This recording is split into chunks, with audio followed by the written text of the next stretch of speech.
kami akan mengeluarkan cuplikan secara menyeluruh soal penolakan rakyat Papua terhadap spesial otonomi, dan rakyat Papua akan menggugat otonomi khusus, dan juga penolakan rakyat Papua terhadap Agreement New York pada tanggal 15 Agustus 62 adalah hari konspirasi internasional di mana internasional menghancurkan dan melecehkan harkat dan martabat bangsa Papua melalui kesepakatan New York Agreement. Dan yang ketiga adalah rakyat Papua menolak perayaan 17 Agustus, hari kemerdekaan kolonial Indonesia di bumi Papua. Kami rakyat Papua tidak akan pernah menghormati bendera merah putih di mana di dalam bendera itu mengalir darah dan air mata orang Papua. Kami menolak dengan tegas karena rakyat Papua adalah sebuah bangsa yang telah merdeka dan telah berdaulat penuh berdasarkan hukum-hukum internasional. Tuhan memberkati bangsa Papua, tetap kuat dan konsisten. Merdeka.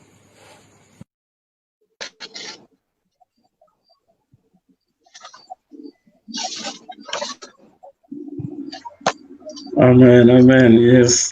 So, Salut. Selamat malam. Selamat malam.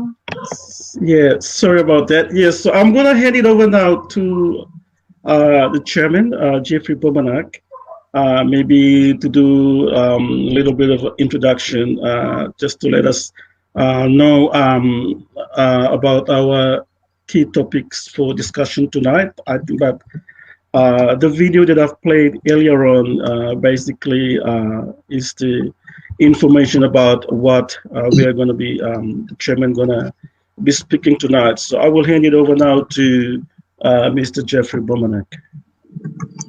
Silakan Jeffery. Baik, terima kasih buat moderator. Leonie, your mic is off. Silakan Jeffery. Ya. Baik, terima kasih. Hang on. Let me just get the mic on. Okay. Silakan. Yeah. All right, Jeffery, go ahead. Okay, good. Jadi pertama terima kasih kepada Tuhan yang bisa memberikan kesempatan yang silakan Jeffery. 4 kali. Oke. Yang bisa memberikan kami kesempatan yang ke-4 kali, dan pada kesempatan ini, yes, can you hear me? Ya, jadi kesempatan yang ke-4 kali ini kami juga menyampaikan banyak terima kasih kepada moderator Tuan Lewis Fry, moderator Organisasi Papua Merdeka dalam telekonferensi ini, dan juga selamat malam kepada Nyonya Leonie. Kami juga menyampaikan selamat malam kepada seluruh penonton dari yang ada di tanah air West Papua. Kemudian ada banyak juga penonton dan pendengar dari Organisasi Papua Merdeka yang ada di pertahanan masing-masing yang sedang mengikuti acara telekonferensi yang sangat hormat dari Organisasi Papua Merdeka ini. Dan juga kami menyampaikan selamat malam kepada seluruh pendukung-pendukung perjuangan bangsa Papua yang ada di seluruh dunia. Terima kasih, mungkin itu untuk sementara bisa terjemahkan.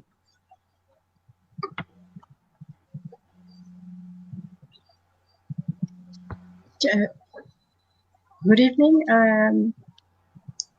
Allow me to translate just a summary of what Chairman Bomanak just said. He started by thanking the Lord on High for giving us this opportunity for the 4th time to do a video conference to explain matters to the people. He also thanks the moderator. He sends his greetings to all of the people of West Papua in its entirety. Greetings to all those who are watching and who are listening today. This is a very short summary.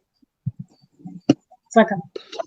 Baik, jadi pada kesempatan yang ke-4 ini kami akan membahas tiga topik utama, tiga topik yang sangat penting di mana rakyat Papua Barat sedang diperhadapkan dengan tiga situasi yang memiliki keterkaitan, yaitu dari situasi konspirasi internasional terhadap perjanjian New York Agreement, itu berlanjut dari penjajah kapitalis, konspirasi internasional itu dia berlanjut untuk bagaimana Indonesia secara ilegal bisa menjajah bangsa Papua, itu, dan juga proses penjajahan itu masih berlanjut sampai dengan pemberlakuan otonomi khusus. Dan dalam pemberlakuan otonomi khusus itu nanti kami akan bahas lagi soal hari kemerdekaan bagi negara kolonial Indonesia yang akan dirayakan pada 75 tahun. Kami akan menyampaikan beberapa statement kami dan apa yang rakyat Papua Barat merasakan selama hidup bersama dengan Indonesia, dan juga pesan-pesan politik dan pesan-pesan moral yang akan kami sampaikan pada kesempatan malam ini.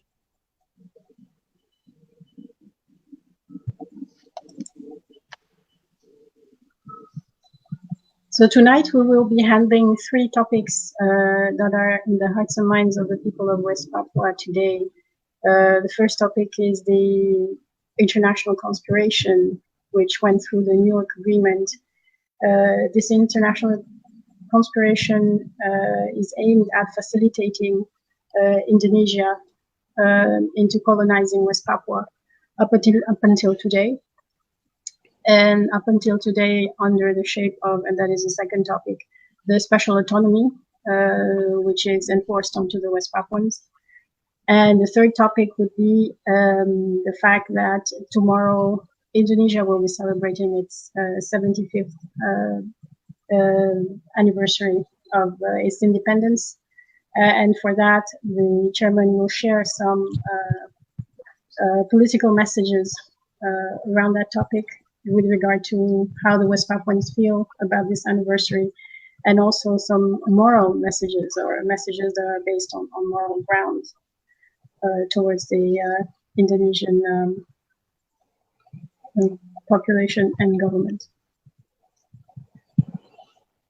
Ya, baik. Mungkin sambil menunggu moderator kita, mungkin ada kesalahan teknis, tapi kami akan tetap melanjutkan diskusi kita di saat malam ini. Jadi untuk menjelaskan 4 situasi ini yang sangat terpenting sekali, ini adalah situasi yang dimana rakyat Papua sedang menghadapi satu situasi yang bisa dikatakan sangat kritis, dan juga momentum ini kalau tidak dijaga dan tidak diloloskan secara teliti, secara bertanggung jawab oleh seluruh organisasi Papua Merdeka, seluruh faksi-faksi perjuangan bangsa Papua, itu nanti kami akan memperpanjang kolonisasi bagi bangsa Papua bisa lebih lama lagi. Untuk itu, situasi dalam mengembalikan otonomi khusus, kemudian mengerti secara benar dan secara tepat terhadap sejarah perjuangan bangsa Papua dan konspirasi internasional, itu adalah di mana bagian yang sangat penting untuk dimengerti oleh seluruh fasi-fasi perjuangan bangsa Papua atau organisasi sipil perjuangan bangsa Papua. Dan nanti akan kami sama-sama jelaskan di malam ini, tetapi kami juga menyampaikan banyak terima kasih kepada beberapa organisasi yang kami melihat sudah banyak melakukan webinar, kemudian sosialisasi kepada rakyat Papua Barat melalui telekonferensi dan yang lain-lain. The Chairman Bomanak stresses and emphasizes the critical situation that the people of West Papua finds themselves in. If this is not addressed properly, if the situation, the crisis is not addressed properly and urgently, then the problems will become bigger and bigger. So it is something that we as a Papuan organization that fight for the liberation of West Papua, but any other organizations that aim to fight for the freedom of West Papua have to address urgently, including the giving back of the special autonomy, so that it stops, and create a good understanding of what this international conspiracy is about. It's about the bigger picture. This needs to be explained properly to the people of West Papua. Also, he takes the opportunity to thank all the organizations that have conducted some sort of socialization towards the people in the form of webinars and teleconferences with regard to this issue, which is very important. Apakah saya bisa share sekarang video, nanti saya coba share video tentang soal bisa. pertama. Yeah. I'm going to try to share a screen now. As you know, a video has just been released containing the political message of the people of West Papua and of the OPM regarding this international conspiracy. I'm going to try.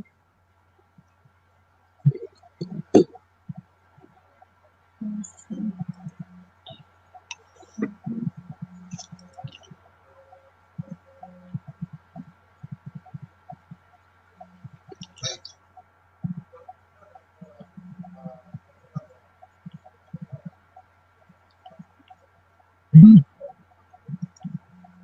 Sebetulnya harus menjelaskan apa itu otonomi khusus.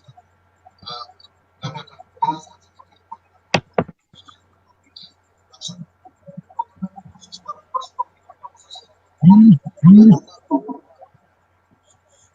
secara harus ada pemberlakuan.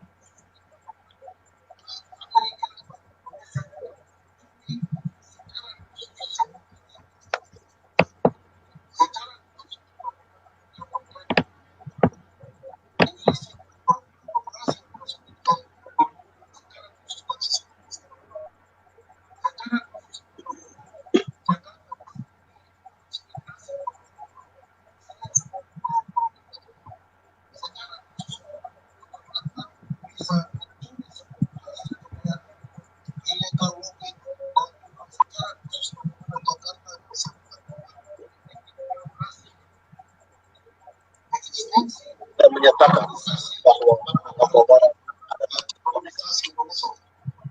Indonesia sudah secara resmi menyatakan bahwa Papua Barat adalah di luar daripada Indonesia. Indonesia Kontrak pertama dilakukan pada 7 Juli dan kontrak kedua dilakukan pada 1991 sampai dengan 2021.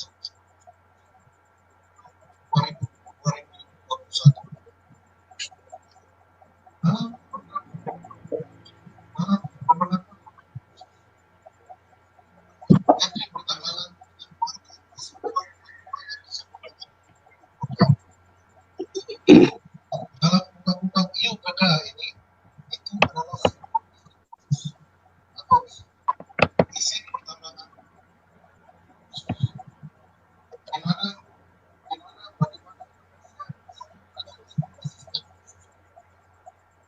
adalah dari Sabang. Untuk itu, Tentara Pembebasan Nasional Papua Barat akan terus berani dengan tulus hati bahwa satu membuat proses terbentuk lagi dari 2001 sampai 2021. Jadi yang ini dengan program politik yang ini.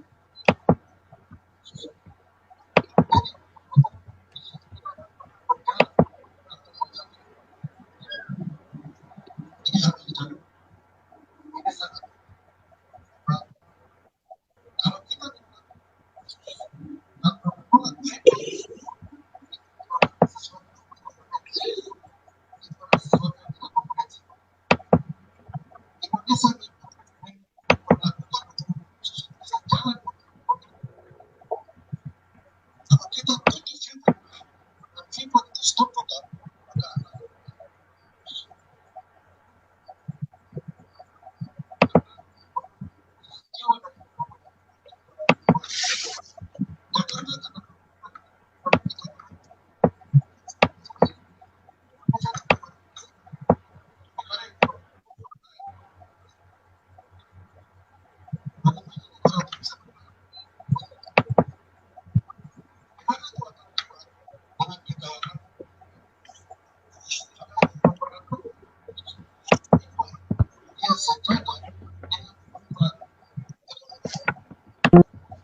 atau pemerintah Indonesia memberikan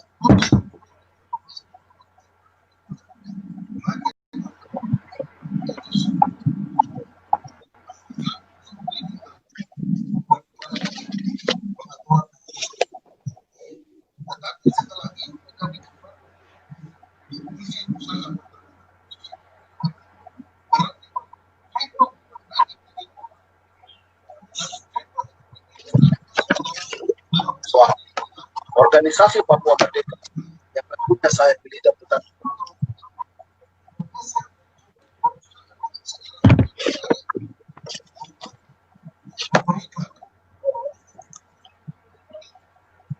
informasi yang begitu kacau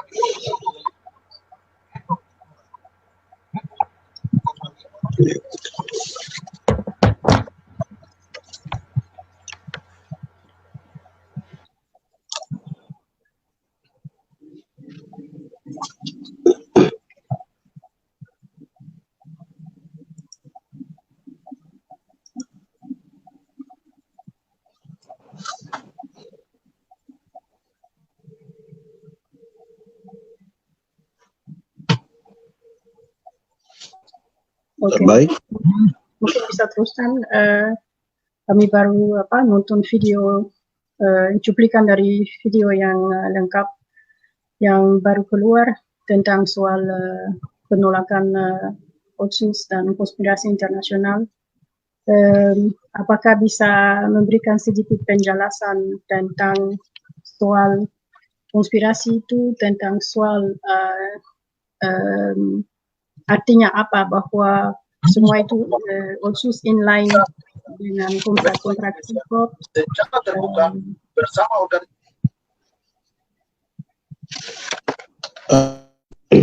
jadi terima kasih. Tadi dalam video yang pertama kami bikin, sebetulnya kami lihat dia punya soundnya tidak terlalu clear, tapi baik, kami akan mencoba menjelaskan. Yang pertama sekali ada keterkaitan dari soal sejarah yang mesti harus kami semua mengerti, yang lebih khusus kepada semua organisasi-organisasi perjuangan bangsa Papua, supaya kami tidak mencoba perjuangan ini di luar daripada sebuah politik internasional yang sudah berjalan cukup lama untuk memalangkan nasib bangsa Papua. Jadi sejarah konspirasi internasional itu sangat penting sekali, di mana kita mempelajari bahwa ada dua hal utama bagaimana Papua Barat, nasib bangsa Papua dihancurkan karena kepentingan internasional. Itu yang disebut dengan konspirasi internasional. Mengapa kami katakan konspirasi internasional? Karena ada masalah internasional yang di mana Papua Barat menjadi posisi penting, menjadi posisi tawar dari Amerika, kemudian Belanda, kemudian Indonesia, termasuk PBB. Itu yang kami katakan bahwa konspirasi internasional. Papua Barat menjadi posisi tawar yang sangat penting dalam politik internasional pada tahun 1950-an sampai dengan 60-an.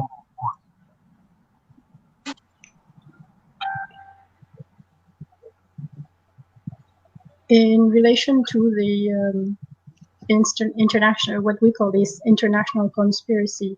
There is, of course, this link with history, a very important link which needs to be understood by all those who are fighting for freedom, all the organization and all movements that are fighting for freedom. It has to do with international politics and it has to do with history. So it needs to be understood well so that we can really fight against it. Because this has lasted for quite a while, since the 1950s, the 1960s. Why do we call it this international conspiracy? Conspiracy, very simply, because it is the very future of the West Papuan people which is at stake. They are doing this against our people. Our future is being destroyed, the future of our people, the future of the children. Why do we call it a conspiracy? There's a phone. Sorry. Strange.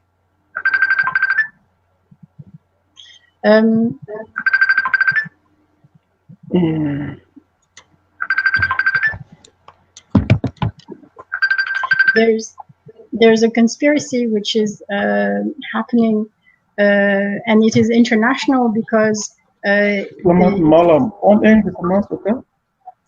because it has to do with the governments at the time, international actors. Yeah.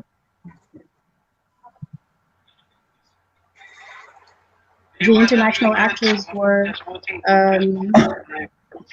the United States, Netherlands, Indonesia, also the United Nations. Maybe Uncle Hank wants to come, and I can send the link. And West Papua was used as a bargaining tool. We were basically what they could bargain about. Okay. And this has happened I'll since the send the link. 1950s, Okay. from the 1960s up until today. I'll send you the link, Hank. So that's Ya, jadi posisi Papua Barat sangat penting menjadi rebutan dan juga posisi Papua Barat dimanfaatkan oleh negara-negara penguasa di internasional pada saat itu. Jadi ada dua hal yang penting yang harus dimengerti oleh kita seluruh rakyat Papua Barat, bahwa posisi yang pertama adalah Papua Barat menjadi salah satu harga tawar oleh Amerika, Belanda, dan juga Indonesia pada saat Perang Dunia Kedua, dari antara isu blok timur dan blok barat, antara blok kapitalis dengan sosialis. Jadi di situ posisi Papua Barat menjadi penting dan menjadi pertikaian antara kedua blok ini. The Chairman Bomanak further explains that our position was very important and remains very important since that beginning of that conspiracy. We were a bargaining tool, a bargaining price. They were for these powers, which started a war in those days, which was called the Cold War, a war that separated the East from the West, a war that separated the capitalist countries from the socialist countries. And the position of West Papua since that time up until today has remained a very, very crucial one. That needs to be understood by the people of West Papua and its leaders. Jadi setelah sejarah PBB itu terbentuk karena perang. Jadi waktu setelah Perang Dunia Kedua, kemudian bagaimana supaya seluruh negara-negara atau wilayah-wilayah kolonial yang sudah didekolonisasikan, termasuk Papua Barat saat itu Perserikatan Bangsa-Bangsa melahirkan sebuah resolusi Perserikatan Bangsa-Bangsa bernomor 1514. Berdasarkan resolusi itu, karena Belanda saat itu mengkolonisasi wilayah Papua Barat, oleh sebab itu atas dasar resolusi 1514 itu, Belanda mendapat otoritas penuh pada Canberra, pada kesepakatan Canberra Agreement pada tahun 1947, yaitu di mana wilayah-wilayah Pasifik untuk harus diberikan kemerdekaan berdasarkan resolusi 1514. Jadi pada saat Canberra Agreement itu juga posisi Papua Barat itu ditransfer ke dekolonisasi PBB sebagai wilayah yang tidak berpemerintahan atau non-self-government territory pada Februari 1947. Berdasarkan setelah ditransfer itu, Belanda mengambil otoritas saat itu untuk bagaimana bisa menyusun sebuah embrio negara Papua Barat, karena Papua Barat saat itu menjadi bagian daripada koloni Belanda.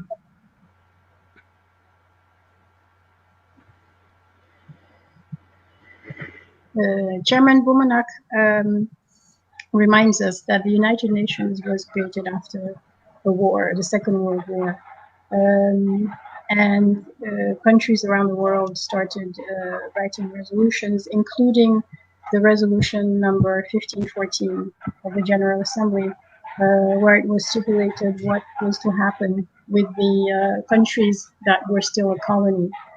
That resolution is a crucial one, along with following documents, including the Canberra Agreement, which was signed in 1947 by the colonizers of countries in the Pacific, or territories that are in the Pacific.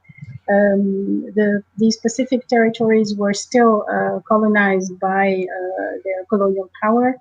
But at that time, West Papua was included, and its position was defined legally as a non-self-governing territory. Based on that, the Dutch government was given the duty to prepare that territory to become independent, in accordance with the Resolution 1514 of the United Nations. So all the stage was set for the preparation of that independence, and our position was clear. Jadi sampai detik ini status wilayah Papua Barat di PBB itu masih menjadi tanggung jawab PBB. Ada satu komite yang disebut dengan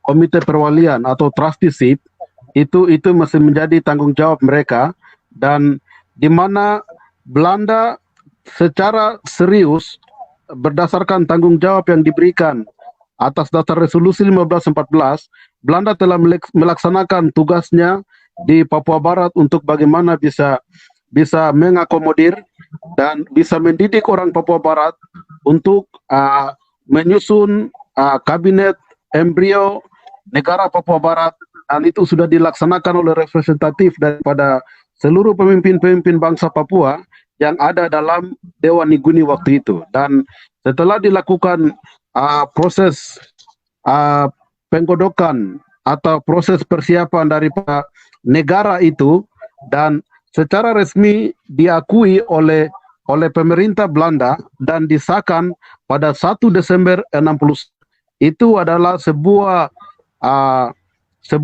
proses yang dimana terbentuknya lahirnya negara Papua Barat itu diakui oleh pemerintah Belanda, dan itu dia inline berdasarkan otoritas yang diberikan oleh resolusi 1514. Itu merupakan pengakuan yang mutlak oleh pemerintah Belanda bagi negara Papua Barat dengan embrio yang sudah dibentuk pada 1 Desember 1961. So at the time, the position of West Papua was clear as a non-self-governing territory. As such, it was the responsibility of the United Nations through its the way it handles the status of trust territories or trusteeships, and it is still today the responsibility of the United Nations to make clear what West Papua is, its status, according to the 1514 resolution.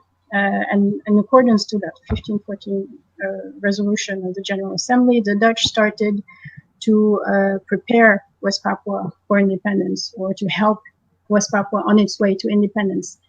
They helped the West Papuans, or they accepted the formation of an embryo state, as we call it, which is basically the very beginning of what was to become an independent West Papuan state. This embryo state had its own attributes, And on the 1st of December 1961, the Dutch recognized those attributes, and thereby also they recognized that embryo state officially. Jadi sudah disepakati oleh Dewan Hikmah Pemerintah Belanda, dan pemerintah Belanda telah melaksanakan tugasnya cukup luar biasa. Di masa di mana mereka mempersiapkan dan mereka mengakui kemerdekaan embrio lahirnya negara Papua Barat, Belanda sudah mengirimkan semua orang-orang terdidik bangsa Papua yang keluar dari Papua Barat untuk dipersiapkan. Masa persiapkan itu Belanda memberikan waktu sekitar 10 tahun dan akan dideklarasikan secara resmi. Jadi dalam waktu 61 sampai 71 itu banyak orang Papua Barat yang berangkat pada waktu itu keluar ke Papua Nugini, kemudian juga ke Australia, kemudian juga ke Belanda, ke Eropa, di mana mereka dikirimkan oleh pemerintah Belanda untuk mempersiapkan negara itu ketika terbentuk dan orang Papua sendiri menjalankan pemerintahannya. Dan dalam masa waktu itu rakyat Papua Barat dengan tekun telah melaksanakan tugasnya secara baik. Jadi terhitung dari 1 Desember pemerintahan embrio yang sudah dipersiapkan oleh pemerintah Belanda ini telah disahkan secara resmi dalam sebuah proklamasi oleh Jeffery Bomanak dan Jacob Rai pada 1 Juli 1971 yang saat ini menjadi dasar kekuatan bagi organisasi Papua Merdeka dan juga perjuangan bangsa Papua. So when the Dutch started to prepare or to help West Papua prepare for its independence, they took on that task very seriously. For example, they made sure that there would be training and possibilities and studies possibilities for the generation that was going to lead West Papua. They made sure between 1961 and that starting from 1961 that West Papuans would travel to Papua New Guinea, to Australia, to the Netherlands to study and to acquire the skills needed in order to run the country better. They acknowledged the 1961 embryo, and on the basis of the fact that this embryo state was recognized officially 10 years later in 1971, Runkorem and Kai, together with the people of West Papua, on behalf of the people of West Papua, proclaimed the independence of West Papua on the 1st of July, 1971. This is a basis of our struggle and of our history, which is very, very strong. Maka itu dasar perjuangan bangsa Papua, negara bangsa Papua itu merupakan negara yang sah. Jadi kita sudah ada pengakuan secara de jure oleh pemerintah Belanda dan juga pelaksanaan itu sudah dideklarasikan dalam proklamasi secara de facto. Itu yang kami selalu katakan bahwa pembentukan embrio negara Papua Barat dan proklamasi itu adalah pengakuan secara de jure dan de facto. Tidak sama seperti contohnya seperti Indonesia.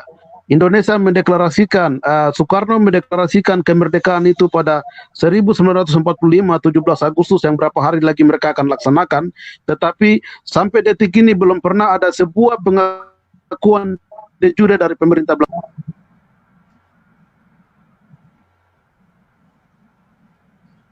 The proclamation that was made on the 1st of July 1971 is a very strong basis for our struggle. It is a very strong legal basis as well, because it is in the continuation of the official recognition by the Dutch on the 1st of December 1961 of the embryo state of West Papua.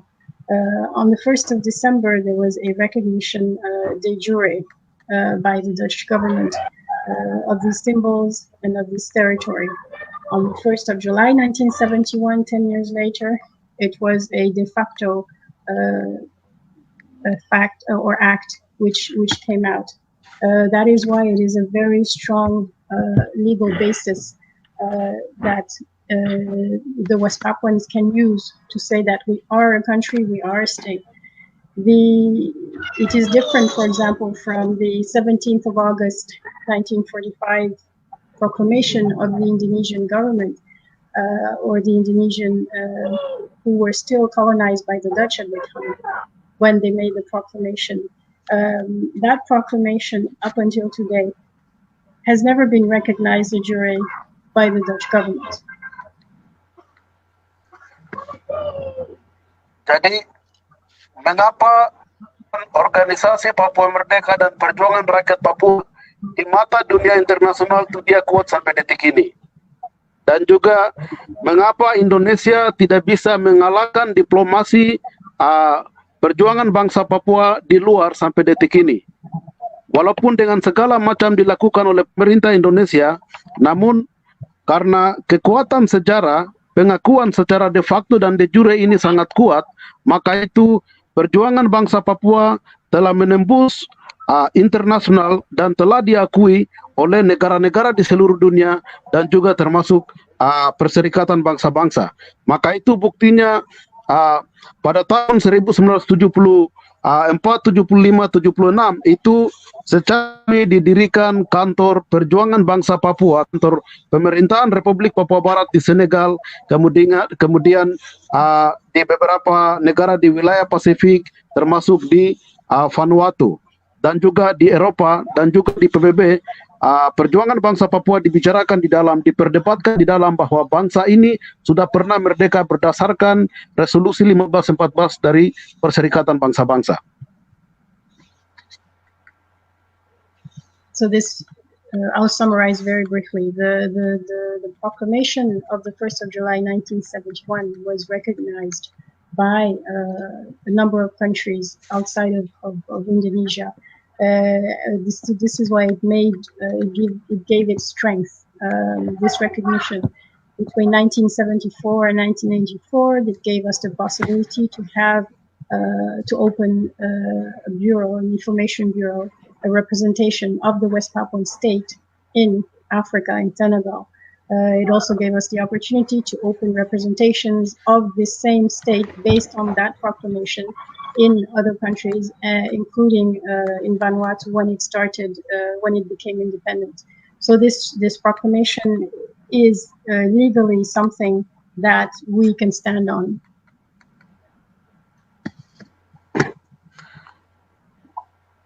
Maka itu dalam perspektif organisasi Papua Merdeka, berdasarkan realitas sejarah kebenaran itu, sampai detik ini organisasi Papua Merdeka bersama seluruh rakyat Papua Barat, kami menyadari bahwa kami punya letakan sejarah itu sudah benar. Dan segala sesuatu yang diputuskan dalam resolusi 1514, Canberra Agreement, dan juga manifesto dan juga deklarasi itu adalah kebenaran sejarah yang mutlak dan yang kuat. Dan semua kesepakatan dibalik daripada itu yang terjadi dalam New York Agreement itu di luar daripada resolusi. Jadi ada kedua hal yang memiliki kekuatan berbeda. New York Agreement itu sebuah agreement yang dilakukan di luar daripada kekuatan atau keabsahan yang lebih kuat di Perserikatan Bangsa-Bangsa. Ini hanya kepentingan politik antara Amerika, Belanda, dan internasional. Mereka bisa duduk melakukan sebuah agreement. Jadi legalitas antara resolusi dengan agreement ini kedua hal yang berbeda, yang dimana kekuatannya juga berbeda. Agreement tidak sekuat dengan resolusi. Itu adalah kekuatan sejarah perjuangan bangsa Papua, yang nanti kita bicara kemudian.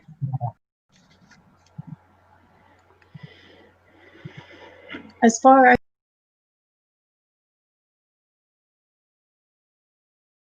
as the OPM is concerned, it is important for the West Papuan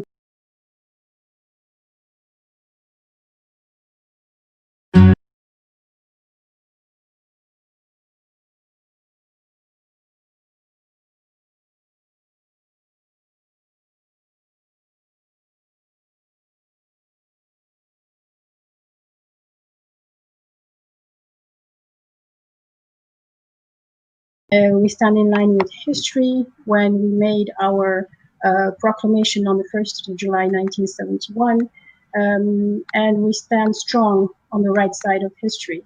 Also, we see that on the other side, when it came to the conspiracy that they try to do against us, we see a New York agreement which does not stand in line with the resolution 1514.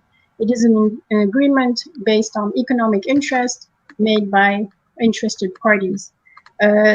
On the other side also, we see an agreement which is not as strong as a resolution that was voted by a General Assembly of the United Nations.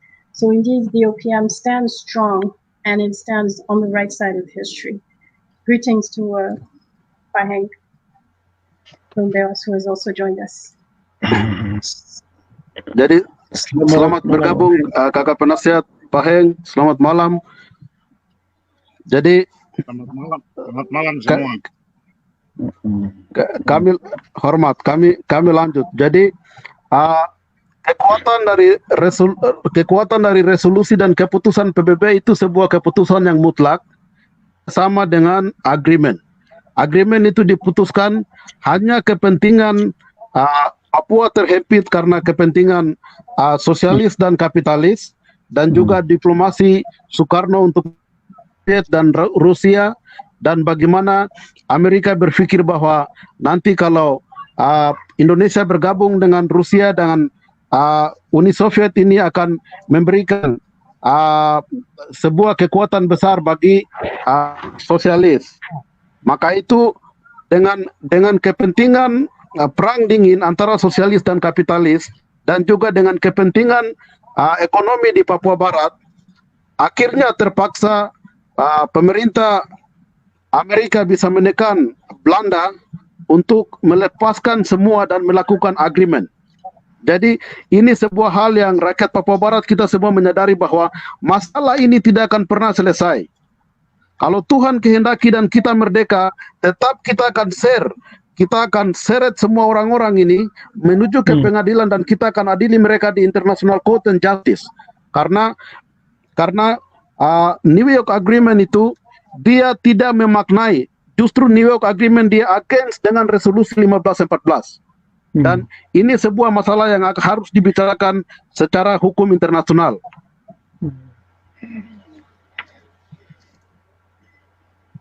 This the agreement, the New York Agreement, is merely an agreement based on the economic interests of these countries, as mentioned before. Whereas the resolution, a United Nations resolution, stands very much stronger and has more legal grounds. The New York Agreement was based on the fear of the capitalist bloc that Indonesia would join the communist countries or the Eastern Bloc, and the socialist blocs, and they out of fear of this, out of fear that Indonesia would join that bloc, the United States of America started asking the Dutch to do exactly what the Indonesians were asking it to do. And that's what they did. However, no matter what happened with the New York Agreement and all this conspiracy, we will not give up, and we will not, the West Papuan people will not just stand there and let all this conspiracy destroy the future of the people of West Papua. If necessary, we will engage in challenging these acts of conspiracy. We will even go to the courts, international courts, because we know and we see very clearly that the New York Agreement is in contradiction with Resolution 1514. So it's, again, we do stand on the right side of history, and we do stand strong. We just need to know it. Alasan kedua yang terpenting dalam New York Agreement adalah kata New York Agreement, orang Papua Barat pada tahun 50 sampai dengan 60 itu sudah banyak orang Papua Barat yang sudah terdidik. Kalau kita melihat semua dokumen-dokumen pemerintah Belanda, itu orang Papua Barat sudah terdidik dan mereka sudah mampu untuk melihat dan mengatur pemerintahannya itu, sehingga sudah ada embrio pada tahun 1 Desember 61. Namun kesepakatan 15 Agustus New York Agreement pada tahun 62 tidak pernah mereka melibatkan orang Papua Barat. Itu adalah sebuah proses yang ilegal. Bagaimana mereka berbicara soal nasib bangsa Papua, tetapi mereka belum pernah melibatkan orang Papua di dalam agreement itu. Itu bukti bahwa agreement New York itu adalah agreement yang ilegal.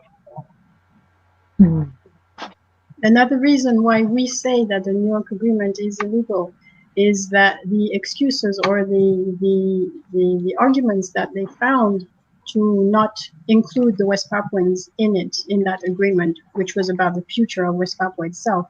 Between the 1950s, 1960s, up until the 1970s, we see that we already had an elite. We already had people, intellectuals, people who had studies, people who knew international politics, who knew how to start managing a country. That's why we had an embryo state.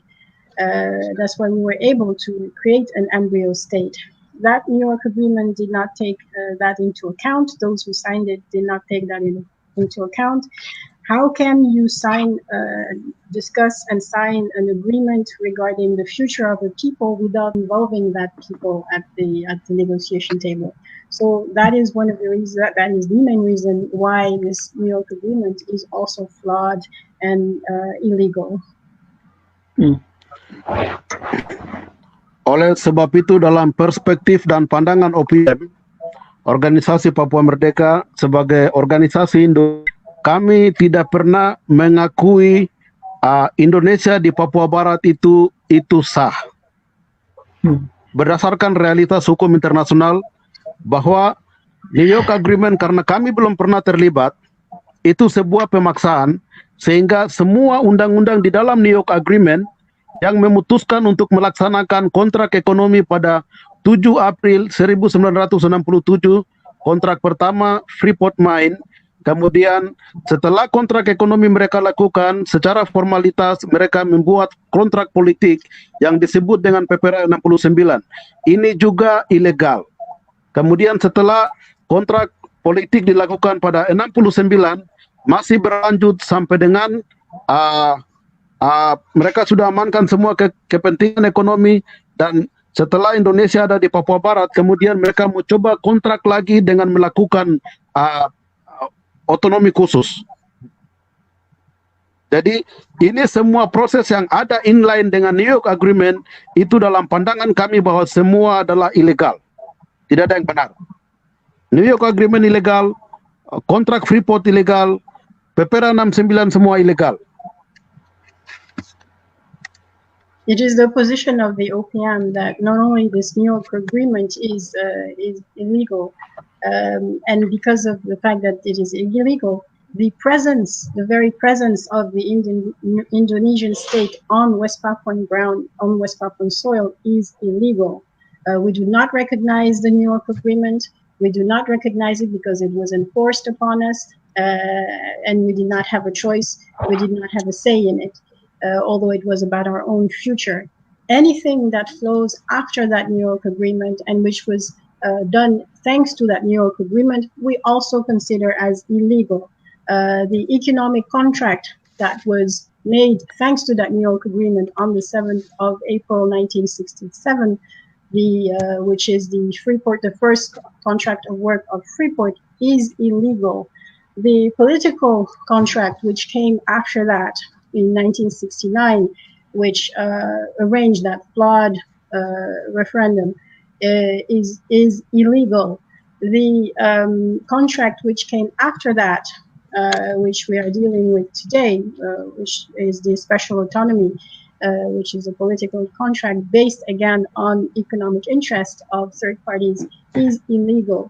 All of it is illegal based on that first document that was signed without us, which was the New York Agreement.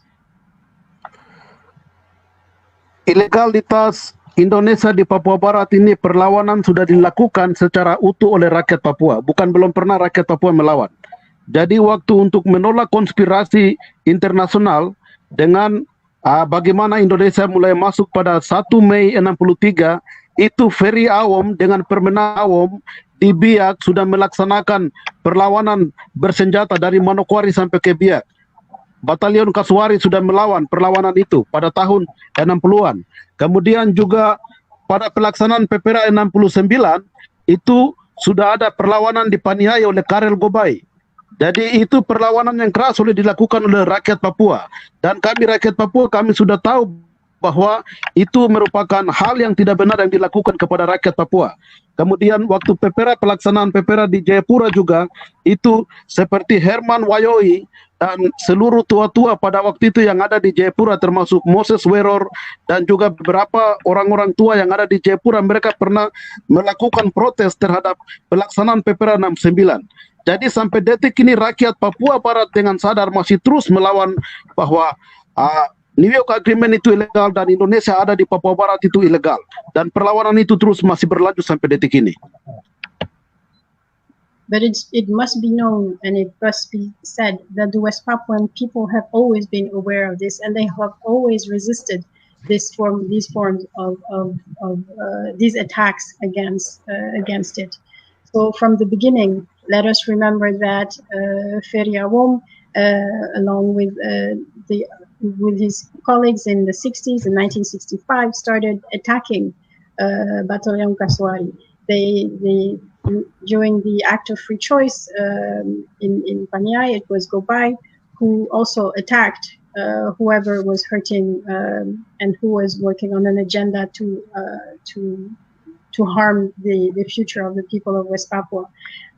In Jayapura, during the Act of Free Choice, same thing.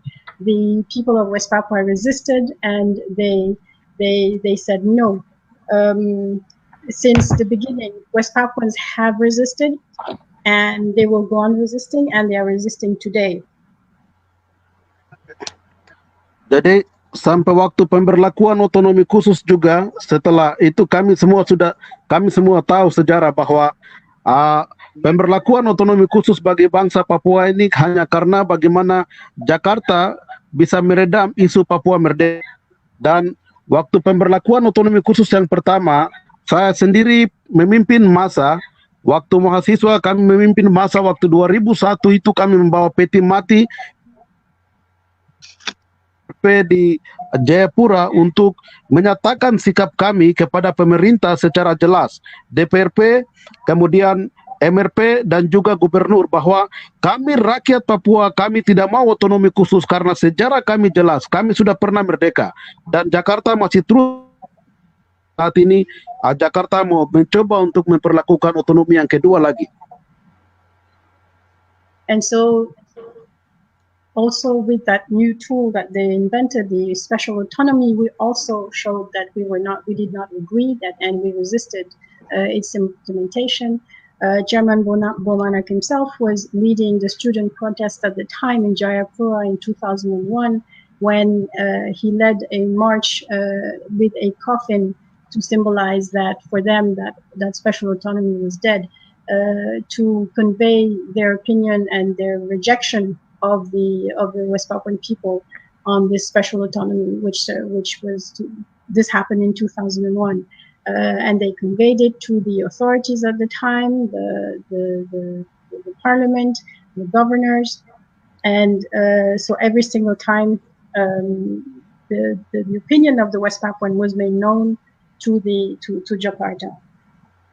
Mungkin saya bisa jadi satu hal yang dalam pemberlakuan otonomi khusus ini kami bisa melihat bahwa otonomi khusus itu merupakan kontrak politik yang dilakukan oleh Jakarta, yang sudah jelas-jelas bahwa Jakarta sendiri mengerti, Indonesia sendiri mengerti bahwa Papua Barat itu bukan wilayah integral daripada Indonesia.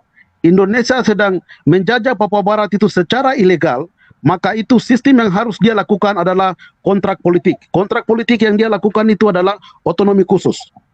Jadi otonomi khusus itu tidak diperlakukan seperti salah satu wilayah di Jawa, di Sumatera, di Bali atau di mana-mana. Indonesia menyadari bahwa sebuah bangsa, sebuah negara yang sudah pernah merdeka. Sama seperti apa yang dikatakan bahwa bubarkan negara kolonial Belanda atau bubarkan negara boneka. Jadi untuk itu ada satu hal yang dimana harus rakyat Papua menyadari bahwa otonomi khusus dia berjalan sejalan dengan kontrak ekonomi Freeport Mine. Tanpa Freeport, otonomi khusus tidak akan berjalan. Maka itu ini menjadi sebuah perhatian khusus bagi rakyat Papua bahwa kalau kita menolak spesial otonomi saja dan kita tidak menutup Freeport, otonomi akan tetap berjalan karena roda ekonomi khusus itu adalah hasil kekayaan rakyat Papua.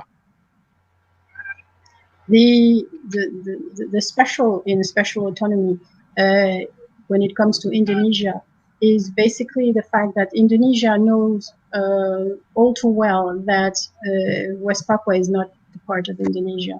That is why it has to come up with a construction, a political contract to make sure that West Papua is still integrated in this unitarian republic. West Papua is not like a region like the other regions of Indonesia, like Java or Bali. No, Indonesia has to specify with a special autonomy that West Papua is part of Indonesia. They also have to. There's also the need of Indonesia to have Freeport back up these policy. The special autonomy would not exist without the funds that come from Freeport. So it is both are coincide and they run. They are synchronized in such a way that they go together. The fact that Indonesia recognizes that West Papua is special, that it is different because it was supposed to become a state on its own, is also seen from the way that in the 60s the Indonesian president at the time mentioned or stated that West Papua was a puppet state, but he still recognized that it was a state with the emphasis on the word state. Undang-undang otonomi khusus itu adalah produk hukum kolonial. Tidak ada sesuatu yang baik dalam undang-undang otonomi khusus. Jadi dalam undang-undangnya itu ada 24 bab. Dalam otonomi khusus itu ada 24 bab dan ada 79 pasal. Dari pasal keempat itu, dia berbicara tentang ada 5 hal penting. Ada 5 hal penting yang di mana itu betul-betul kalau kita melihat di situ ada proses kolonisasinya. Jadi ada 5 hal penting itu. Yang pertama yang tidak berlaku dalam undang-undang otonomi khusus, yang tidak berlaku di Papua Barat itu, yang pertama kewenangan itu ada di tangan Jakarta adalah fiskal dan monitor. Fiskal dan monitor ini soal keuangan. Kemudian yang kedua adalah defense, soal pertahanan dan keamanan negara. Kemudian yang ketiga adalah soal hukum. Soal hukum itu tidak berlaku bagi orang Papua. Kemudian yang keempat soal religion. Soal religion, kebijakan tertinggi itu tidak berlaku bagi orang Papua. Kemudian yang kelima adalah international relationship atau politik internasional, hubungan internasional. Kelima pasal ini tidak berlaku bagi bangsa Papua, yang nanti sebentar saya akan jelaskan satu persatu. It is important to state that the special autonomy is a document made up of 24 chapters. It has 79 paragraphs, and it is about a region that is part of Indonesia. But it says nothing about 5 important powers that a people and a state should have in a country. It says nothing about 1, the fiscal and monetary policies. It says nothing about number 2, the issue of defense. It says nothing about, and that's number 3, the policy on law and how law is regulated. It says nothing on how religion is regulated, and that's number 4. And the last one is it says nothing on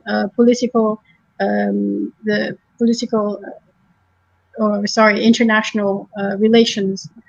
Also a topic that is only arranged by Jakarta.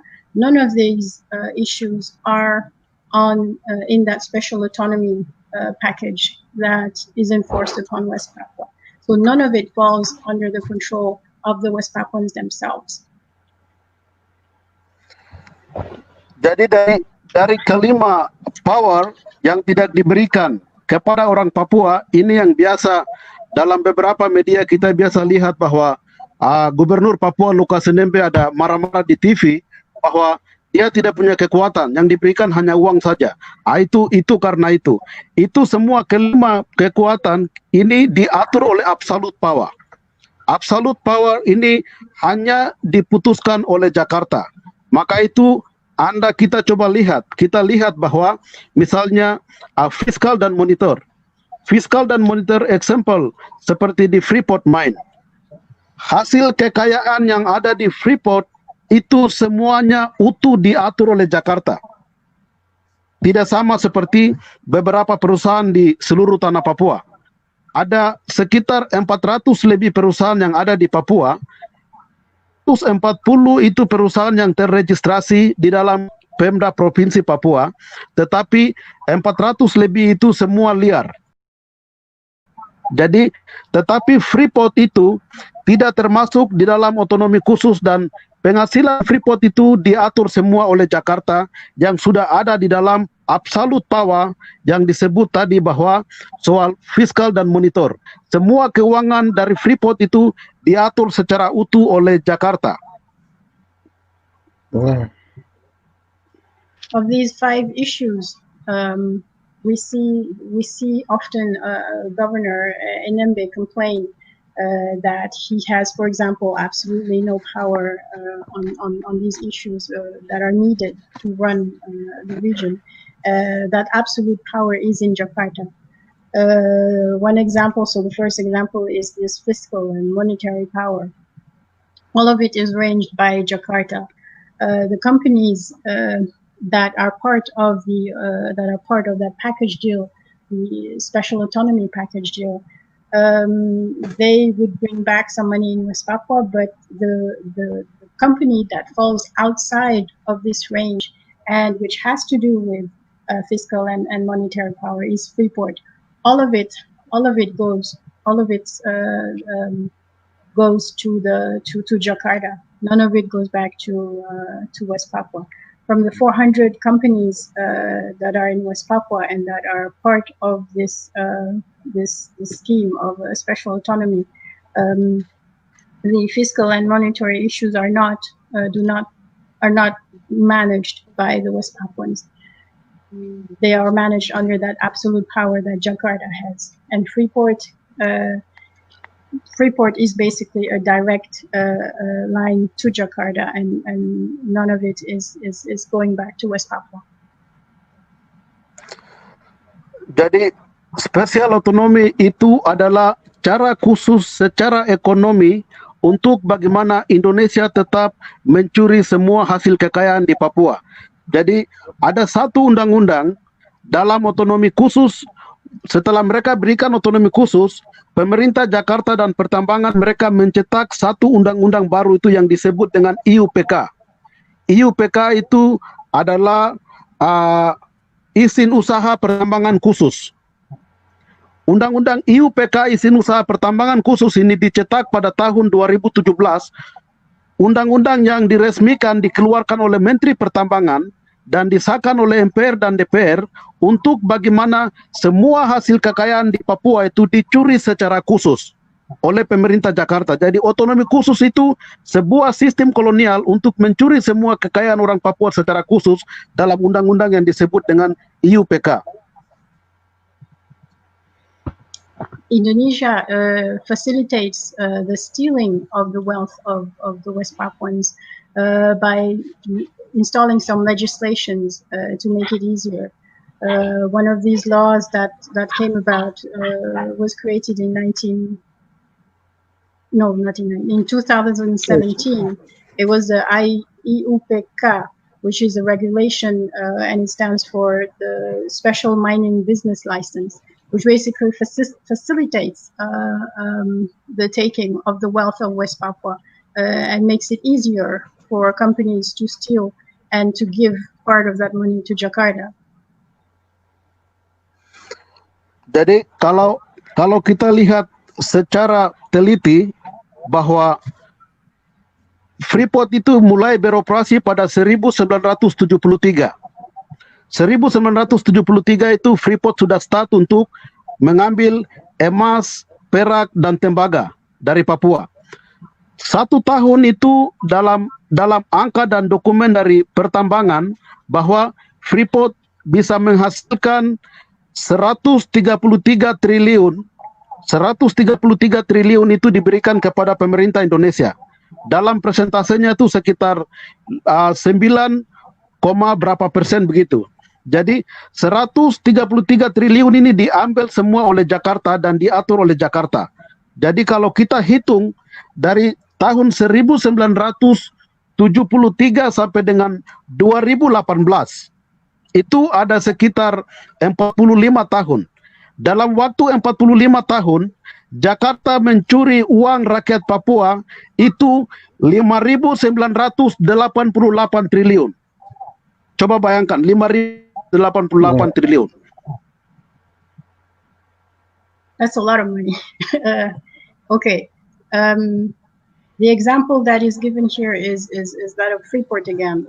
We need to calculate how much money Freeport has been giving to the Indonesian government and how none of it has been going to the West Papuan people.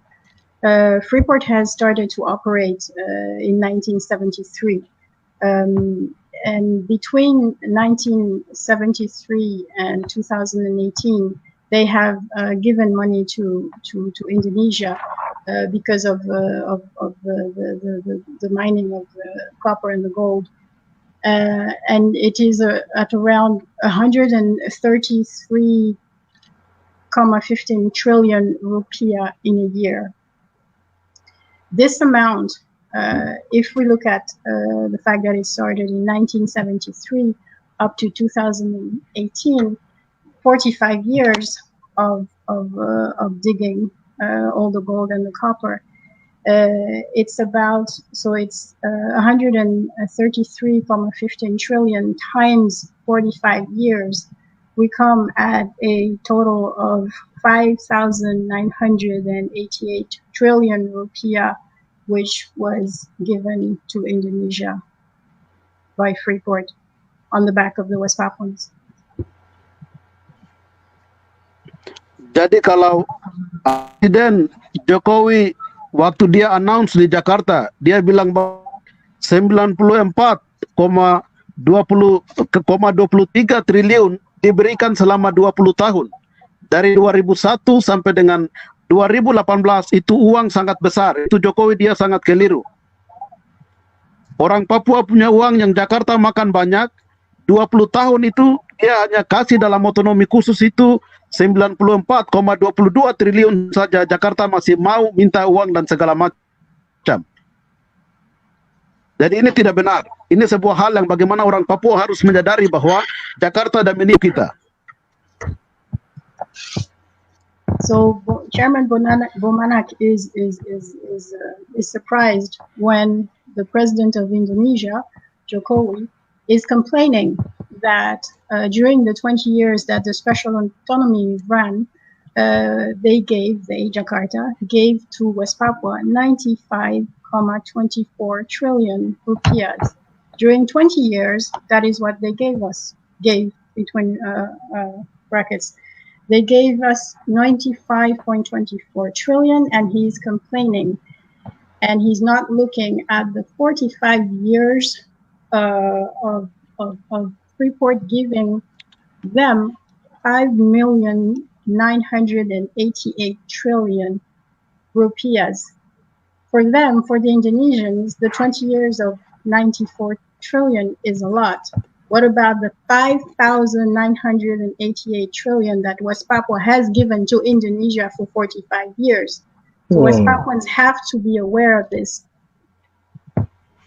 Jadi itu hitungan yang saat ini bagaimana Jakarta sulit kasih tinggal Papua Barat, itu karena Papua Barat punya uang sangat besar sehingga Jakarta tidak bisa menekan Papua Barat. Dan kalau kita melihat laju pembangunan terjadi di Jakarta, semua aset-aset pembangunan yang ada di Jakarta itu dibangun oleh Belanda. Belanda yang membangun Jakarta, seluruh Jakarta itu dibangun oleh Belanda. Jakarta mulai membangun dirinya itu mulai dari tahun 1978. 1978 itu Indonesia mulai membangun Jakarta atau seluruh Indonesia dengan program Repelita atau rencana pembangunan 5 tahun. Program Repelita, rencana pembangunan 5 tahun yang dibangun oleh Jakarta itu semua dana dari Freeport yang diberikan ke Jakarta dan Jakarta membangun seluruh provinsi di Indonesia.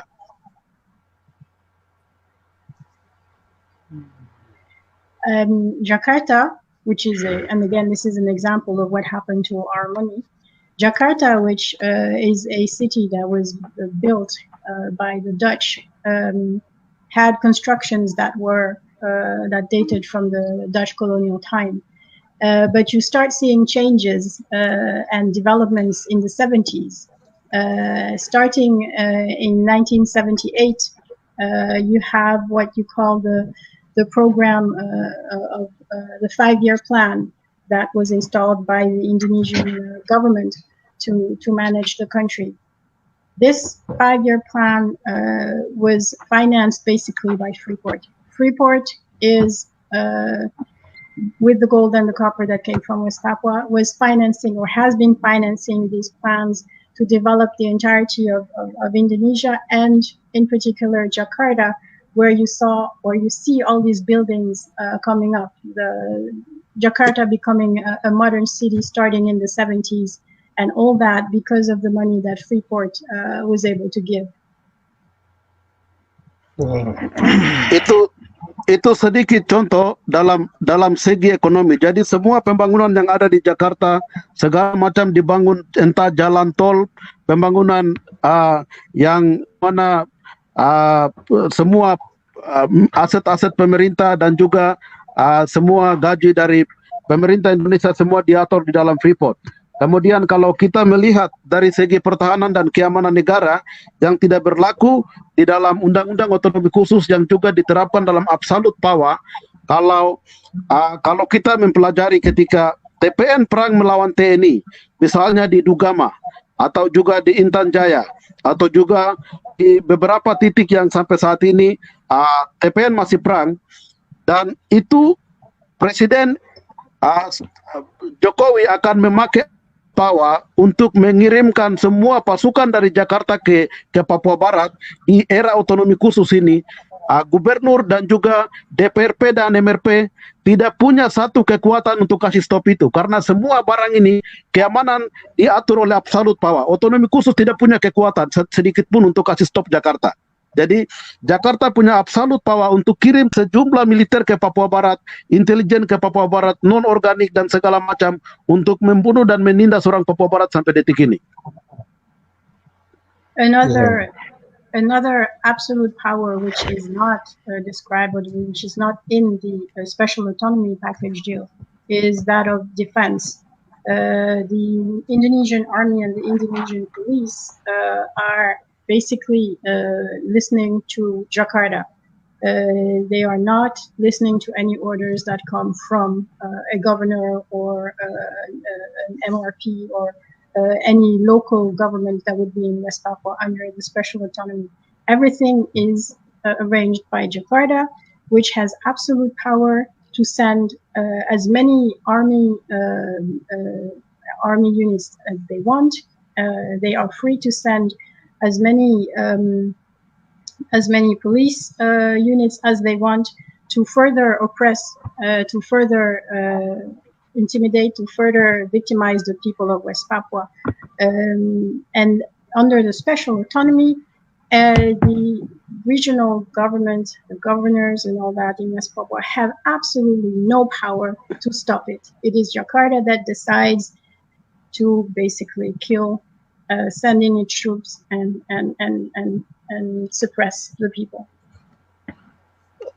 Berdasarkan absolute power, mereka mencuri semua uang-uang di Papua dan mereka bisa membeli senjata mereka bisa membeli tank-tank di Jerman dan mereka bisa membeli semua equipment militer itu dari luar negeri untuk bagaimana untuk kembali membunuh orang Papua Barat.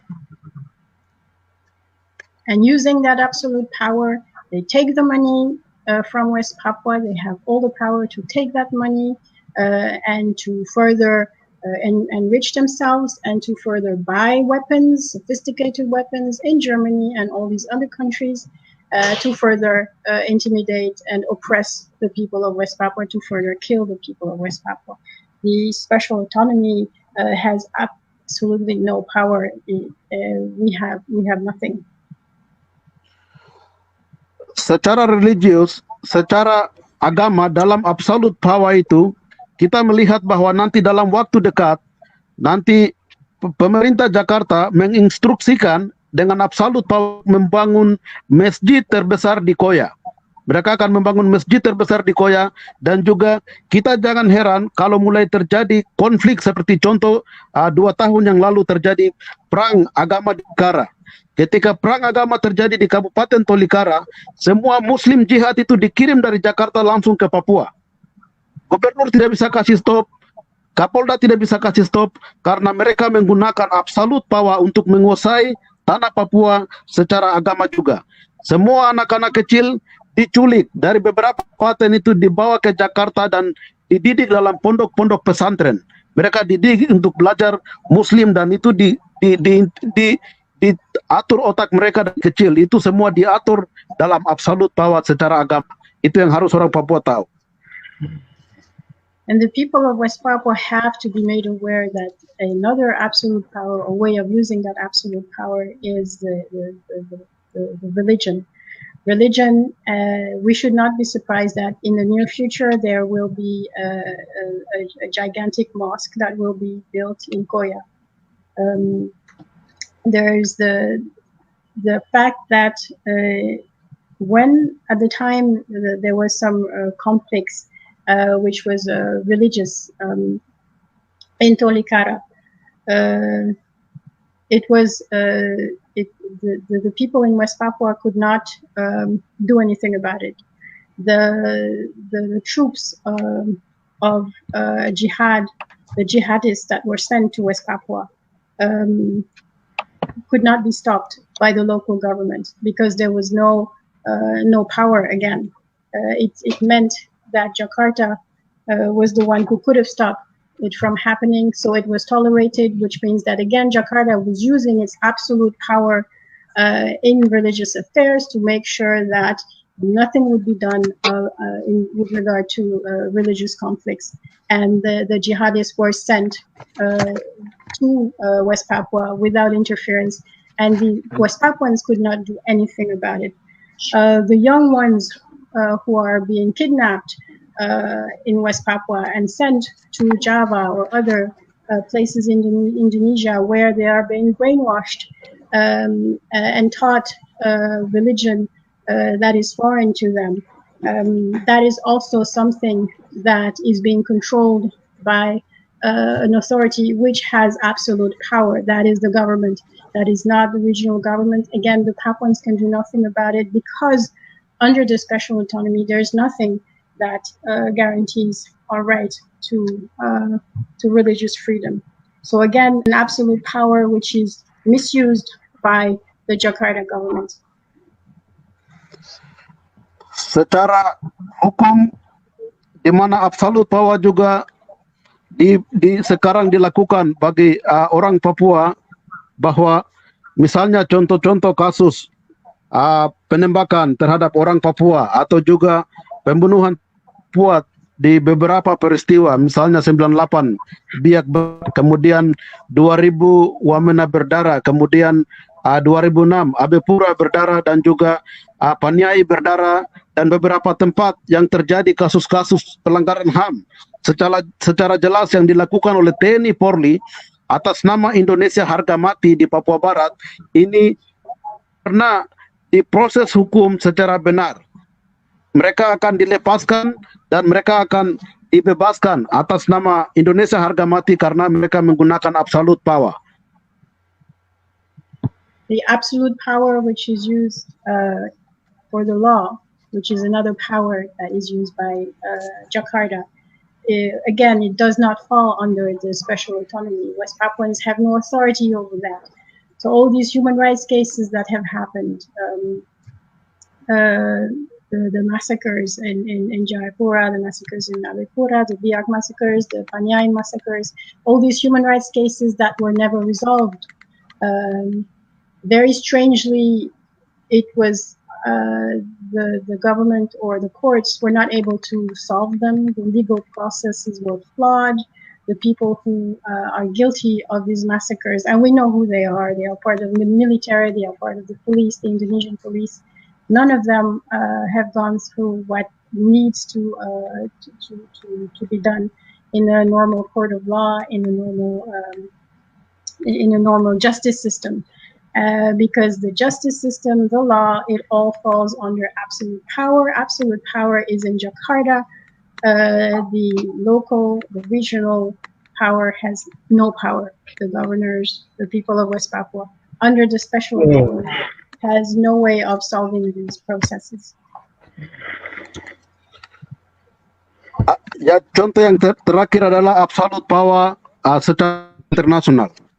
Kita melihat dalam politik internasional yang sekarang dihadapi oleh seluruh pejuang-pejuang Papua Merdeka yang di luar bahkan di dalam negeri.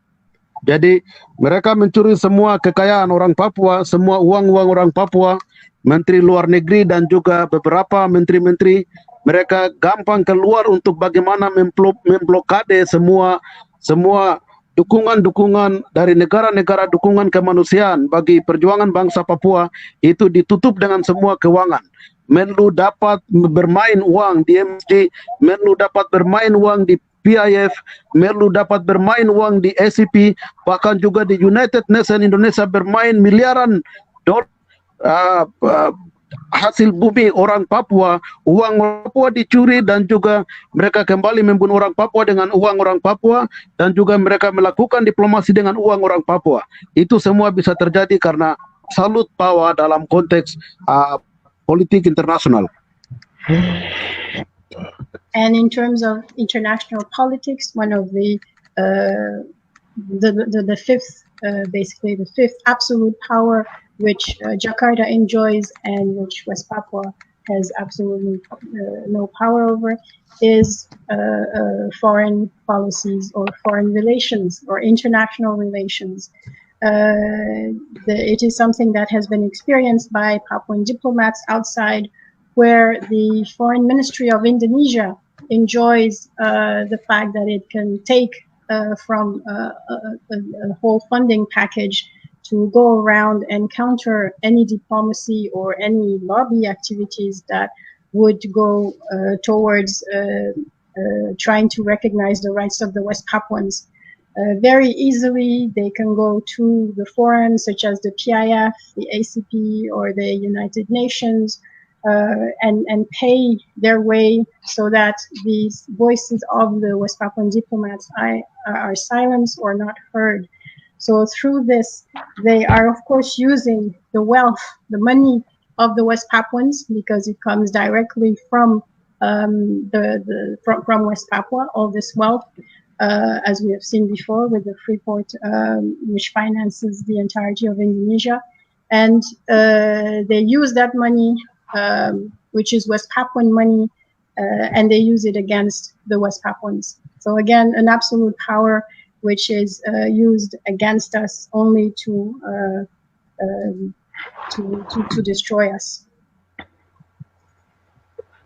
Jadi itu perspektif dan pembacaan Organisasi Papua Merdeka bagaimana kami melihat penerapan otonomi khusus di Papua Barat adalah produk hukum kolonial dengan alasan-alasan tadi yang kami sampaikan bahwa dalam otonomi khusus tidak akan pernah ada satu nasib bangsa Papua.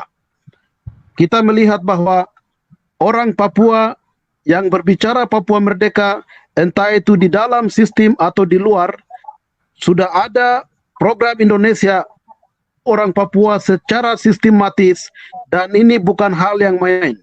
Kita bisa melihat berapa orang Papua yang sudah dibunuh dari 2001 sampai dengan 2018, 2020 sekarang. Dan kalau kita membiarkan otonomi khusus ini terus berjalan, mereka akan mulai programkan membunuh kita dari 2020 sampai dengan 2041.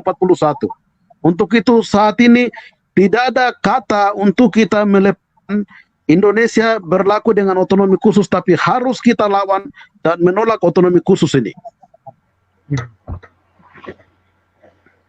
Oh, maaf, saya ada sedikit lose concentration. Apakah Bapak Heng bisa tolong dengan yang baru dikatakan oleh Ketua Bomanak? Oke, saya coba. Terima So systematically, the Free Papua movement makes it very clear, OPM makes it very clear that for the future, there is no way that the process of the second term of special autonomy could be given to the people of West Papua. Jadi tidak ada alasan yang baik untuk masa depan bangsa Papua Barat di dalam otonomi khusus. Maka itu organisasi Papua Merdeka bersama seluruh Tentara Pembebasan Nasional Papua Barat dari semua kodap yang mungkin Anda bisa melihat dalam sosial media dan juga dari beberapa website secara resmi seperti Komandan Operasi Lekakak Telenggen bersama seluruh pasukan di Tembagapura sudah menolak otonomi khusus, dan juga Komandan Regional 3 Komandan Brigadir Jenderal Egyanus Kogoya sudah juga menolak otonomi khusus, dan juga Kodap Ngalum Kupel sudah menolak otonomi khusus, dan juga Markas Besar Victoria sudah menolak otonomi khusus, dan juga beberapa pertahanan TPN-PB di seluruh tanah Papua kami sudah menolak otonomi khusus, dan OPM secara resmi sudah menyatakan bahwa ada di belakang petisi rakyat Papua yang sedang diakomodir oleh KNPB dan beberapa organisasi sipil, bahwa kami OPM ada di belakang petisi rakyat Papua yang sedang 27 organisasi sipil rakyat Papua. Kami tidak akan pernah mundur selangkah pun. Kami akan bersama-sama dengan rakyat untuk mengembalikan spesial otonomi kepada Jakarta. And so therefore, this is a strong foundation by Free Papua movement that there is no way that Free Papua movement is going to accept any new policy formed by the Indonesian government to implement the policy of the second term of special autonomy, not only from the Free Papua movement as an official office in Victoria, but all other military commander or military posts across the region by the commanders such as Telenggen or Egyanus, that we are all unite formally through the petition now being run by the civilians and the population in Papua to go against whatever policy that the Indonesian government is coming out to implement in West Papua. Kami juga mendapat laporan resmi dari Jenderal Goliath Tabuni dan juga Jenderal Titus Murib, kedua pemimpin yang sekarang melahirkan semua pejuang-pejuang terbaik yang sekarang ada perang, bahwa tidak ada alasan kepada seluruh pejabat Papua dan rakyat Papua untuk menerima otonomi khusus. TPN akan tetap melawan sampai dengan TPN akan tetap tutup Freeport karena kami sudah tahu bahwa jiwa dan roh daripada otonomi khusus adalah Freeport. Jadi rakyat Papua bersama seluruh pejabat-pejabat Papua harus punya sikap satu untuk semua bersama-sama menolak Freeport. Tidak boleh ada satu pejabat MRP, DPRP atau gubernur yang menerima otonomi khusus karena TPN secara militer kami ada mengambil data siapa yang nanti mengambil atau menerima otonomi khusus akan tercatat dan itu akan menjadi sebuah patokan bahwa TPN tidak akan pernah pun. And therefore, as the mother organization, Free Papua Movement, and also clearly stated by Goliath Tabuni and also Titus Morip as the Free Papua Movement commander inside the country, we all have sent a message to the Papuan leaders, whether in the system or in the private sectors, that we are all united to make it very clear and not to accept the continuation of special autonomy, because basically special autonomy, the funding that we got from special autonomy, it is coming from, originated from the natural resources from West Papua. And therefore everyone is reminded not to accept.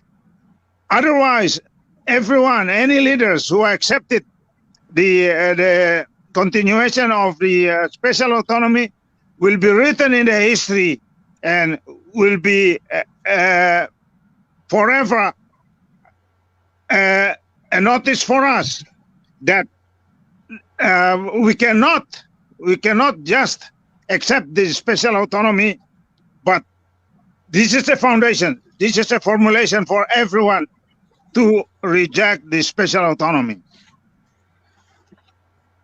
Dan pesan khusus dari organisasi Papua Merdeka dan Tentara Pembebasan Nasional Papua Barat kepada DPRP, MRP dan lebih khusus kepada kedua gubernur Lukas Nmb dan juga Domingus Manacan, bahwa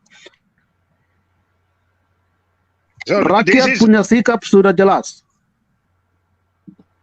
So this is a special order or message to the Papuan leaders in the system, especially for the West Papuan governor, Mandachan, and also the governor of the province of Papua, Nmb, and also for the parliament member of DPR and also MRP, that our stand is very clear. Bahwa rakyat Papua Barat, kami sudah sadar bahwa kami sudah pernah melawan internasional konspirasi, kami pernah perang. Itu sudah pernah dilakukan oleh Ferry Awom dan Permenas Awom. Kemudian kami sudah menolak PPRA 69 yang dilakukan oleh Karel Gobay, dan juga kami sudah melakukan demo di Jayapura waktu pelaksanaan PPRA 69, dan rakyat sampai detik ini punya sikap sudah jelas bahwa menolak otonomi khusus. Untuk itu dalam petisi rakyat Papua kali ini, Gubernur DPRP dengan MRP harus membuat statement hitam di atas putih bahwa kita kasih putus bridge atau jembatan dengan Jakarta, dan gubernur lepas jabatan, DPRP lepas jabatan, MRP lepas jabatan, bersama rakyat Papua kita menentukan nasib kami sendiri. It has been proved in the history. It has been proved in the history that to reject the presence of Indonesian government is in the history. It's written in the history. Started from Manokwari by Permenas Awom and also Amelkianus Awom in Biak, and also in Paniai by Karel Gobay and other West Papuan leaders, that the rejection of the colonialism by any power, especially Indonesia, it has been proved. So through 1969, the people of West Papua also rejected the free act of choice. And now, through the position, the ongoing petition by the people, the power of the people, it is a must. There is no way, but it has to be in black and white, that the governor of the two provinces in Papua should make it very clear. There is no way to walk out of it, but to follow the willing of the people to reject the the continuation of special autonomy. Rakyat Papua Barat bersama organisasi Papua Merdeka kita akan melakukan mobilisasi umum menolak otonomi khusus, dan kami akan duduki kantor gubernur di Papua dan juga kantor gubernur di Papua Barat, dan saat itu kami mau dengan sejujurnya di atas nama Tuhan dan juga di atas nama tulang putih dan pengorbanan rakyat Papua, kedua gubernur harus lepaskan jabatan, lepaskan burung Garuda, dan juga menyatakan diri bahwa mengembalikan kedaulatan rakyat dan rakyat akan menentukan nasibnya sendiri. So there will be, in the movement to reject the special autonomy, there will be a public or general mobilization through the entire land of West Papua and Papua to reject the special autonomy, and we expect, or the people are demanding, that the government of West Papua and also Papua to hand over the public servant position or a leadership back to the Indonesian government. And this is to show that this is the way it has to go. It is the will of the people that has to be demonstrated. Baik, yang terakhir menjelang perayaan HUT kemerdekaan yang ke-25 bagi kolonial Indonesia, kami atas nama rakyat Papua menyampaikan pesan-pesan politik kepada pemerintah Jokowi dan Kabinet Indonesia dari DPR RI, DPD dan juga MPR RI untuk dapat menerima pesan rakyat Papua Barat di saat ini. And finally, we would like to pass this message regarding the celebration of Indonesian independence, which is taking place on the 17th of August. And this is a message to the President of Jokowi and also the Parliament. And this is regarding the message regarding the celebration of Indonesian independence. Berdasarkan realitas sejarah dan penindasan di mana rakyat Papua kami merasakan sangat kejam yang dilakukan oleh pemerintah Indonesia atas nama pembangunan, atas nama otonomi khusus, atas nama kekayaan, yang dimana kami merasakan bahwa kami ingin mengajukan satu pertanyaan kunci kepada pemerintah Jokowi, bahwa apakah pemerintah Jokowi sebagai sebuah negara Indonesia yang sudah merdeka selama 75 tahun, apakah pemerintah Indonesia mengerti dan menyadari bahwa dasar negara pemerintah Indonesia yang tercantum di dalam Undang-undang 1945 yang menyatakan bahwa sesungguhnya kemerdekaan itu adalah hak segala bangsa, dan oleh sebab itu maka penjajahan di atas dunia harus dihapuskan karena tidak sesuai dengan peri kemanusiaan dan peri keadilan. Apakah Indonesia yang sudah merdeka selama 75 tahun ini mampu melaksanakan undang-undang bahwa hak untuk bangsa Papua merdeka ini dapat dilaksanakan atau tidak? So, based on the history of Indonesian government and also the ruling of Indonesian government in West Papua to reach the age of 70 years of age, as the President of Indonesia is, or the government of Indonesia, the Republic of Indonesia, is mature enough to realize that its government going against its own national constitution, which is in the preamble of Indonesian government, which is the rights of self-determination, of independence. It is in the preamble of Indonesian government that it is every right of every people of nation.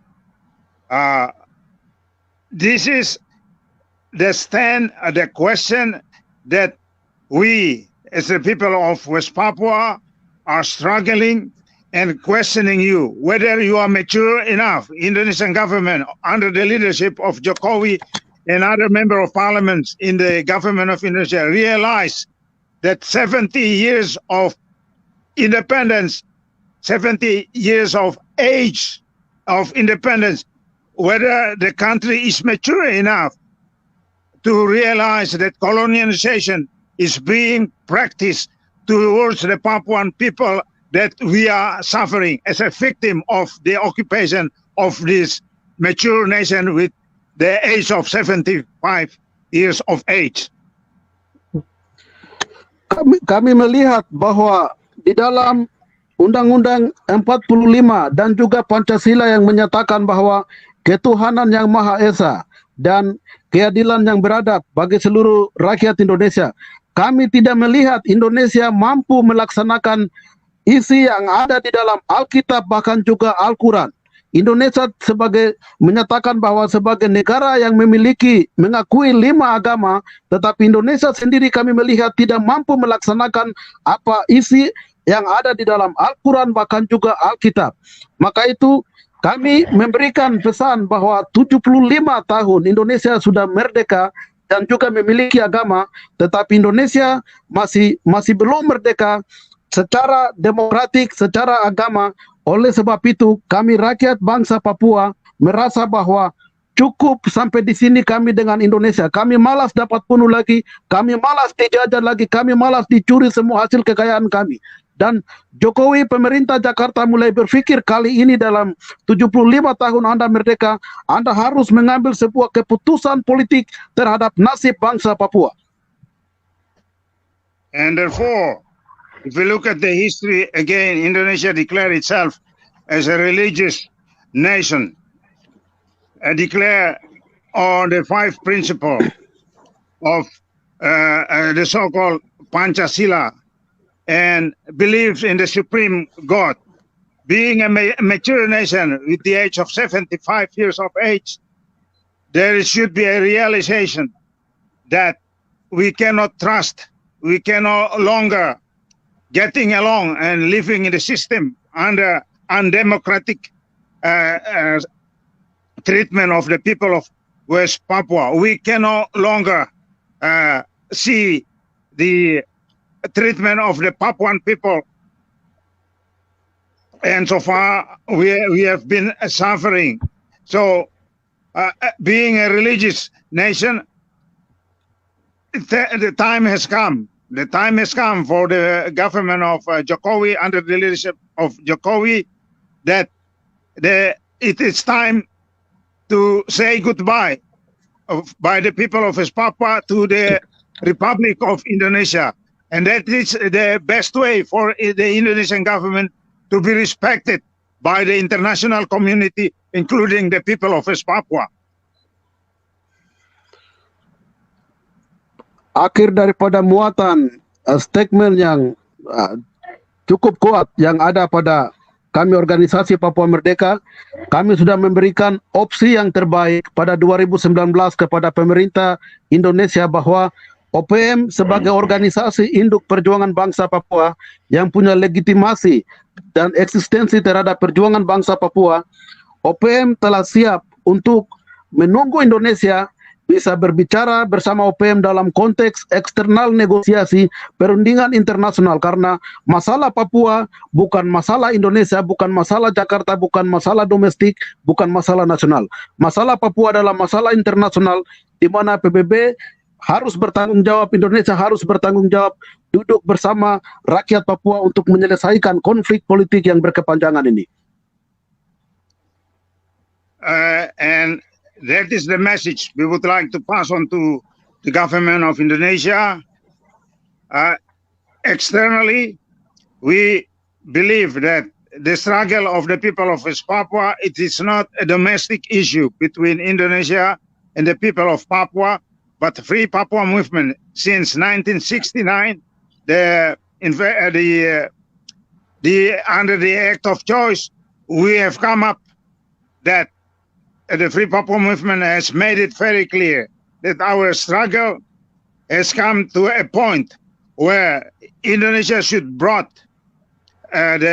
sit together with West Papuan people, a Free Papua movement, and the people of Papua to bring the issue back to an international issue. United Nations should be part of the responsibility to look back at what happened to the people of West Papua that we have been suffering through, to fight back, to regain our identity and the nation and our land. Pesan moral terakhir kepada rakyat Papua bahwa berdasarkan realitas penjajahan yang begitu lama, 60 tahun, dengan penuh hormat kepada rakyat Papua, kami dari Organisasi Perjuangan Bangsa Papua, OPM, dan Tentara Pembebasan Nasional Papua Barat, kami menyampaikan hormat kepada rakyat Papua yang bisa teguh menjalani semua penindasan oleh kolonial bahkan juga kapitalis. Dan pada kesempatan yang dimana kami sedang melihat otonomi khusus sudah ada di depan mata untuk kami sikapi, kemudian New York Agreement kami sudah menyadari, dan yang terakhir bahwa perayaan HUT kemerdekaan negara Papua Barat yang negara Indonesia yang mau dilakukan di Papua Barat, kami tahu bahwa di dalam bendera merah putih itu ada darah dan air mata dan pengorbanan rakyat Papua sedang mengalir. Kali ini secara resmi Organisasi Papua Merdeka kami menghimbau, dan juga TPN kami menghimbau kepada rakyat Papua bahwa rakyat Papua secara solid, secara bersama kami harus membuktikan kepada Indonesia secara damai bahwa kami tidak akan pernah terlibat dalam upacara perayaan 17 sebagai hari kemerdekaan kolonial Indonesia, sampai dengan Indonesia harus menjawab aspirasi rakyat Papua secara demokrasi untuk melepaskan kemerdekaan bagi bangsa Papua. Through the long struggling of the people of West Papua, we pass the message by the people of West Papua to the colonial government of Indonesia that we do not want any longer that the Indonesian government repeat and has been repeating the colonization and the suffering of the people of West Papua. And therefore, through what we have learned from New York Agreement, that there is no West Papuan involved on it. And we consider that the occupation of Indonesia today, from the beginning until today, we have never been part of it. And therefore, we consider it as illegal. So formally, regarding the Indonesian red and white, red symbolizing the blood of the people, we have been suffering. Indonesia has committed crime against us. So much blood poured in the land of West Papua. And regarding your independence, which is the 17th of August tomorrow, to remind you formally that we ask the people of West Papua peacefully reject to participate on the celebration, which is tomorrow. This is an aspiration, a peaceful aspiration that we demand to the people of West Papua not to participate on this celebration tomorrow. Rakyat Papua harus tahu bahwa kita adalah sebuah bangsa. Bangsa Papua punya sejarah yang jelas. Kita sudah pernah merdeka secara de facto dan secara de jure. Itulah sebabnya Papua harus mengimplementasi diri kita dimanapun kita berada, bahwa kita harus sebagai rakyat yang sudah sebagai sebuah bangsa. Secara kita jelas, kita sudah pernah merdeka, tuntutan diri dengan kolonial Indonesia, dan setelah kami menolak Otsus, OPM satu tuntutan, yaitu mengembalikan masalah Papua kembali ke dekolonisasi PBB, ke Dewan atau Komite Perwalian Trusteeship untuk berbicara kembali masalah Papua dan mengembalikan kedaulatan bangsa Papua kembali ke tangan orang Papua sendiri. Untuk itu, sekali lagi yang terakhir, kami kepada rakyat Papua tetap kuat bersama Tuhan, bersama kebenaran sejarah bangsa Papua, kita akan pasti menang. Merdeka. So finally, as an aspiration by the people of West Papua, we demand and we remind the people of West Papua, inside the country, wherever you are, that we have been free once and we have been recognized as a nation, de jure or de facto. And that has to be practiced in our act towards the government of Indonesia. And we are looking forward through a peaceful process, and that should be recognized and realized by the Indonesian government. And the issue of West Papua should be returned to a decolonization process through what we call a trusteeship. And this is what we have been through, struggling. We have been through a history that we are a people, we are a nation, and it should be recognized by the Indonesian government and international community.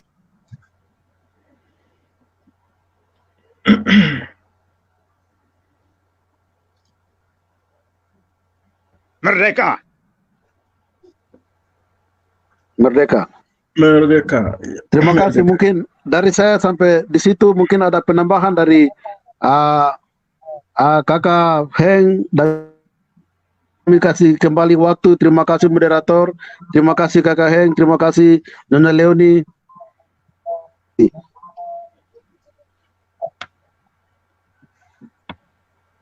Terima kasih Bapak Chairman yang begitu semangat berapi-api, didukung oleh Saudari Leoni yang selalu tidak pernah capek untuk menolong, karena itu bagian dari perjuangan. Dari penampilan yang sebelumnya, sejarah yang selalu berapi-api disampaikan oleh Saudara Ketua OPM, Saudara Jeffery Bomanak, yang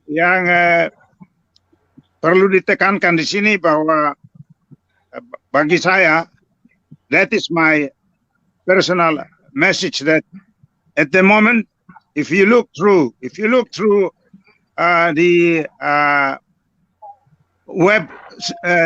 webinar run by the religious leaders in Papua and also the youth in Papua, that the challenge of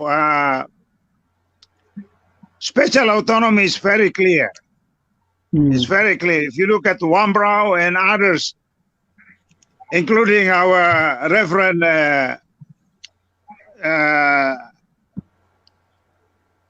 what's his name? Sorry, I'm very bad at names.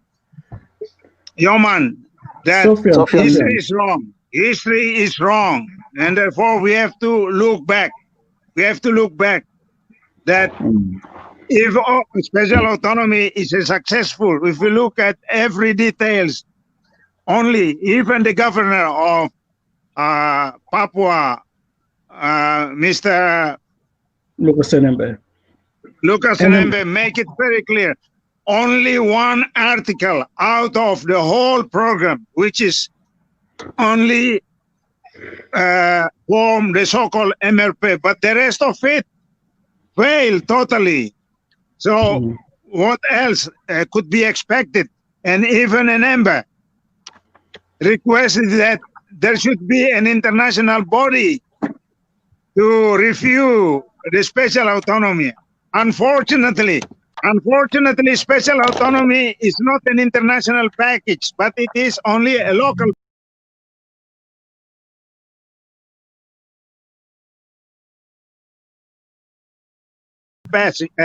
package.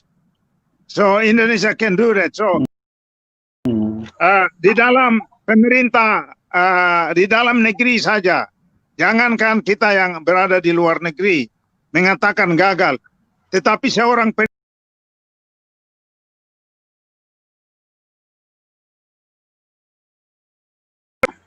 dilakukan dari seluruh kebijakan Otsus itu hanya satu paket saja yang disinggung, yaitu MRP. Itu saja. Tapi mereka pikir love can buy with money. Money is not everything. Mereka berpikir bahwa memang mereka menganggap bahwa kita monyet. Jadi mereka hanya kasih gula-gula dengan pisang. Itu yang membuat Indonesia gagal. Dan masih mau mengajak kita sebagai binatang untuk menerima lagi pisang masak. Jadi otonomi itu seperti a rotten ripe banana. Jadi itu pisang busuk yang mau diberikan kepada kita karena sejak tanggal 15, exactly on 15 or 16 August last year, 1 tahun, itu kita masih dianggap sebagai monyet. Dan monyet-monyet ini mau dianggap untuk menerima pisang busuk. Otsus itu pisang busuk. Uang sampah yang dikasih dari orang-orang Mugme dan juga hutan yang ditebang di Papua itu. Itu. Jadi kita masih dianggap ada rasisme. Jadi kenapa kita juga menolak? The reason we reject special autonomy itu there is racism. Recently we talk about Black Lives Matter. Indonesia never learned. The white man in America and the rest of the world never learn about slavery. Kita di Papua juga, Indonesia tidak never learn. Indonesia belum pernah belajar dari kesalahan yang mereka lakukan di East Timor karena mereka menganggap orang Papua itu monyet. And that is discrimination is part of the rejection of special autonomy. Freeport itu kalau disinggung, Freeport itu seperti kacang. Jadi kulit kasar, the skin of the nut is received by the Indonesian government. Itu kulit yang halus di dalam, itu diterima oleh buru-buru internasional seperti Australia yang lain. Yang terima kacang itu adalah Amerika dan juga Jepang dan negara lain. Jadi kita ini monyet, ikut dengan Indonesia termasuk monyet juga menerima itu kulit kasar yang di luar itu. Jadi Indonesia harus sadar. Indonesia should know that Americans, including Australians and the capitalists, are making profit out of the land of Papua, but we are the most suffering ones. Jadi itu yang harus disadari. Ada sekian banyak buruh-buruh Indonesia, termasuk buruh Papua yang sekarang tidak dipekerjakan. Jadi inilah, these are the very basic, simple, basic rights yang kita harus bicarakan. Orang Indonesia, rakyat Indonesia harus sadar bahwa pemerintah Indonesia adalah boneka dari Amerika. Boneka dari Amerika yang datang mencuri kekayaan, termasuk boneka dari Australia. Sekarang ada perang antara Amerika dengan Cina Selatan. Itu karena mereka tidak mau kehilangan wilayah ini. Nah, these are very close issue that we have to talk about. Jadi jangan rakyat Indonesia harus mendukung perjuangan dari rakyat Papua bahwa suatu ketika kita harus merdeka seperti penjajahan yang dilakukan di East Timor dan kita membangun hubungan yang lebih baik lagi dan kita mengatakan jangan kepada Amerika. Bila perlu kita mengundang bangsa lain yang netral. Dan seperti Cina sekarang, kita mengundang Cina untuk datang menolong. Cina menolong Vanuatu, Papua New Guinea dan negara lain. Amerika dengan Australia sekarang takut. Nah, we can be friends with anybody, termasuk Indonesia. Jadi rakyat Indonesia harus mendukung kita. Amin, amin. Hormat, hormat. Bagaimana, kita dengar satu lagu kah? Silakan. Oh ya, terima kasih. Kita dengar satu lagu dulu. Oke, baik. Sebelum Kita kita dengar bikin terakhir ya. Iya, oke. Kita dengar satu lagu. Hang on. Lagunya di mana ya? Ya, we listen to one song first, and then we'll come back.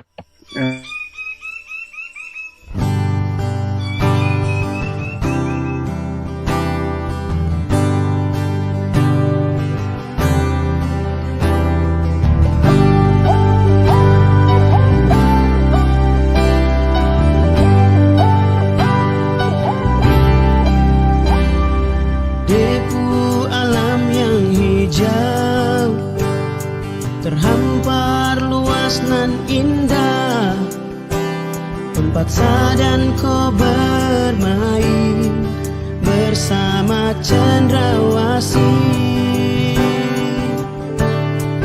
Depu laut yang biru dan pulau yang mempesona, tempat ikan-ikan dong hidup dan bermain. Siapa lagi yang akan jaga? Siapa lagi yang akan lihat ini tumpu tanah? Kalau bukan sadan kau yang jaga, siapa lagi yang akan jaga?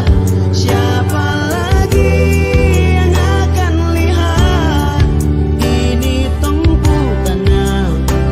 Kalau bukan sadan kau yang jaga, nanti rusak.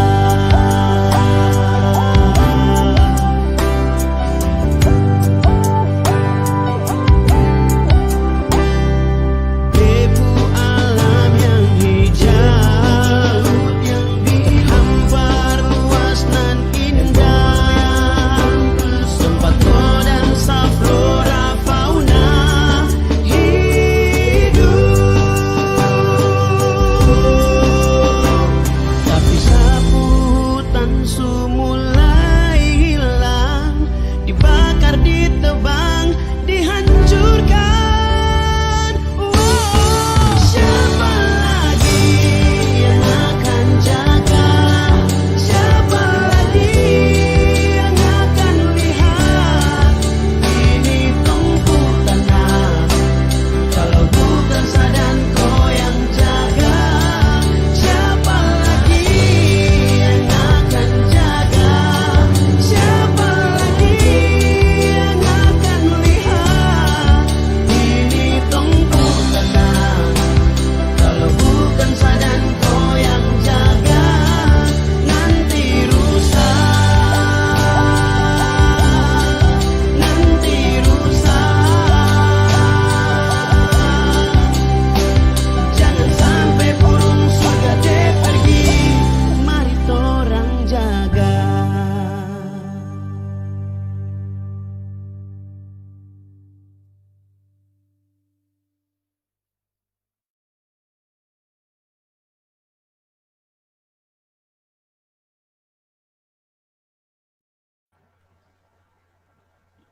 Hormat, hormat, hormat. Jadi ya mungkin ada komentar yang terakhir, baru kita bisa mungkin selesai. Jeffrey, you wanna make last comment, or Leonie, and then maybe we can finish up from here. Last comment or appeal to our people inside West Papua.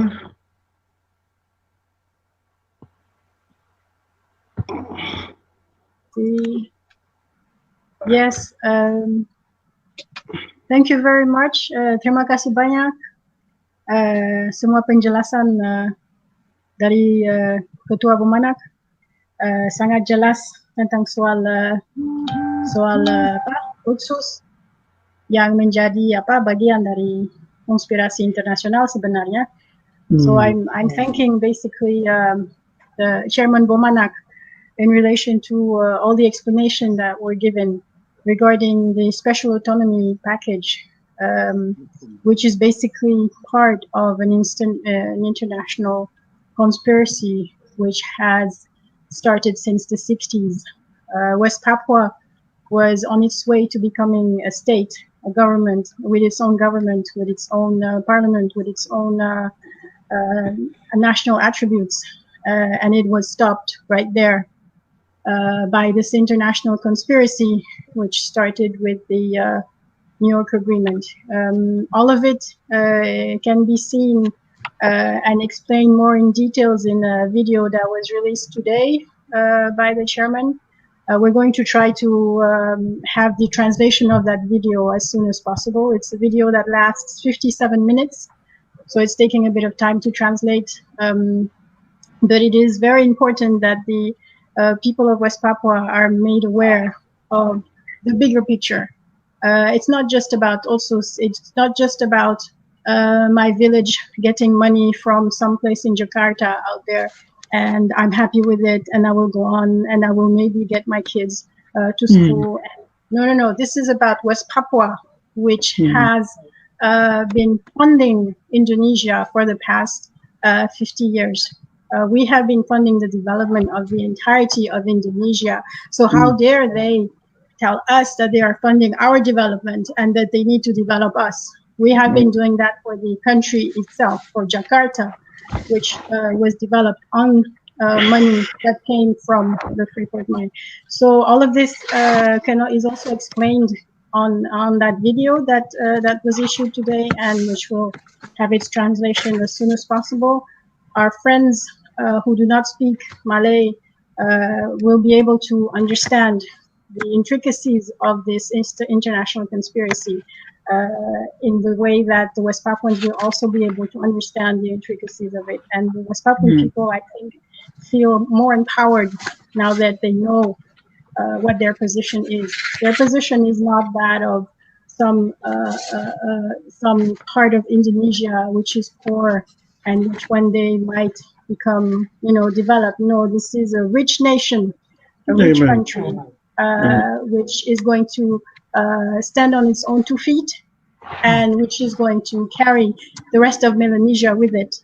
Papua New Guinea, together with Kanaki, together with Fiji, together with the Solomon Islands, together with Vanuatu. West Papua will be part of that region, or is already part of that region, but it will be part again, and it will make Melanesia prosperous, but only if West Papua is free. So thanks again, and we can hopefully at some stage share that link of the translation of the video that was made, which explains all these elements, and which explain also the reason why special autonomy is not something that is developing West Papua. Special autonomy is basically there to make sure the money is channeled back through to Jakarta to develop Indonesia and Jakarta, and the wallets of the rich people and the elites of Indonesia, of Jakarta, and the elites in the United States of America, and the elites in Australia, the elites in the Netherlands, the elites in Europe. The money is not coming to us, it's coming to them. They are poor beggars, and we are not. So thank you very much. Yeah, thank you. Hopefully we can get that video translated into English as soon as possible, and then we can put it out maybe through another video conference. But maybe we just play the video and let the people listen to it. So hopefully as soon as we get that video translated, it's three videos, but we've joined them together, and then we will get it translated, and then we'll maybe tomorrow, sometimes next week, we'll play it so that the people, especially our international audience and people back home in West Papua, can read it and really understand that we are a nation, a people. We're a nation, and we're not really part of Indonesia and to be kicked around like that. So we do have a rights. We are a nation of our own, and we are really an independent nation, and Indonesia really needs to respect our rights as a people. So hopefully we'll get that video out maybe sometimes this week, and then we'll just probably have another teleconference, but it's basically we'll just play the video, and because everything is just there, so we just want the people back inside West Papua to listen to it. Yeah, thank you. Silakan, Brother Jeffrey. Baik, terima kasih. Mungkin semua sudah kita bicara, tapi saya ingin tambah satu hal untuk pesan untuk para pemimpin Indonesia, para pemimpin yang ada di Jakarta dari Indonesia, yaitu dari mereka generasi yang saat ini sedang menikmati kemerdekaan, generasi yang pernah berjuang untuk Indonesia merdeka itu dari Soekarno, kemudian Bung Hatta, kemudian ada Malik, kemudian ada beberapa generasi Indonesia yang pernah berjuang sampai dengan membuat sampai Indonesia merdeka.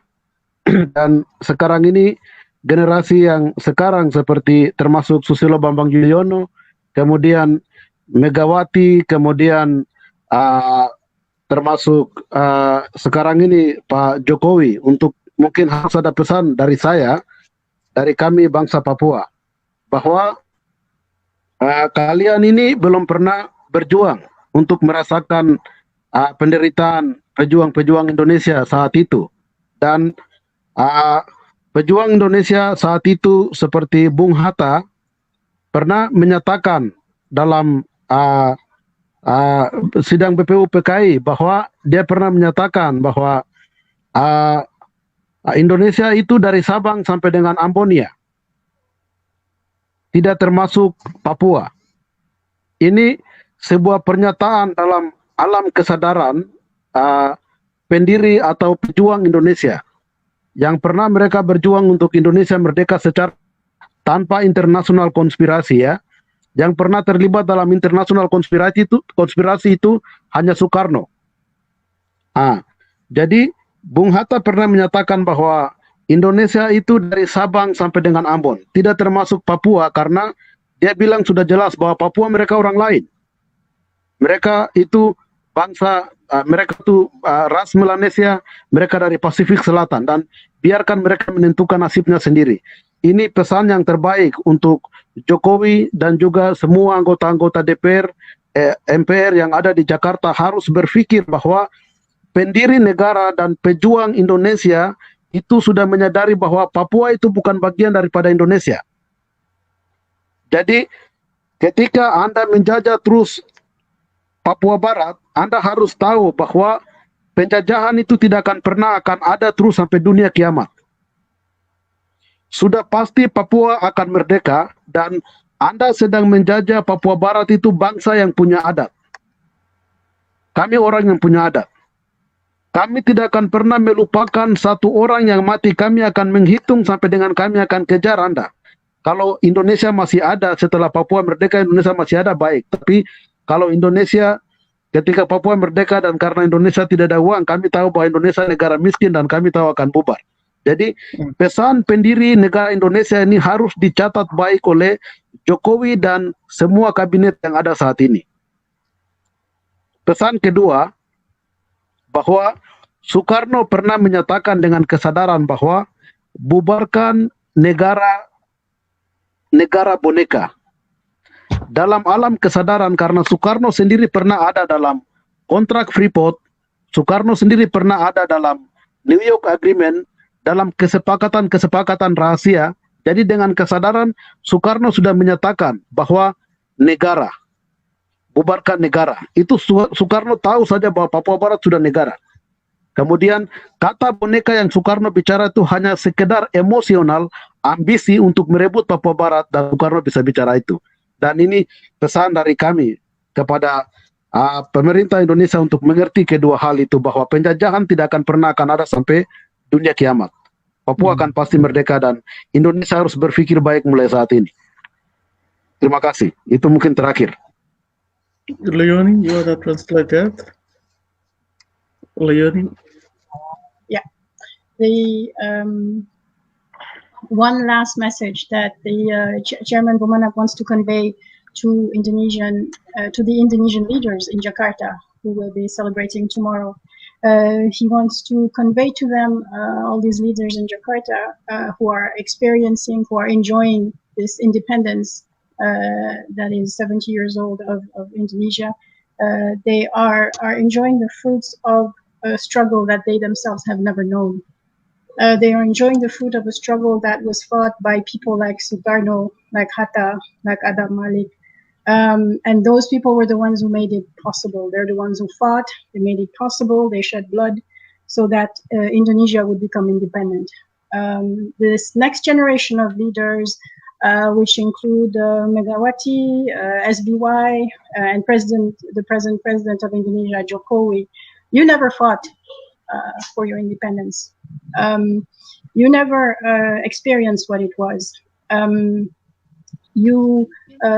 But you must have read in your history books that some of the founding fathers of Indonesia had already recognized that West Papua was not part of Indonesia. You must have read that one of the founding fathers of the Indonesian Republic, Hatta, already said that Indonesia was from Sabang to Amboina, and not to Merauke or West Papua. No, he said the West Papuans, he already recognized the West Papuan as a different people, a different nation.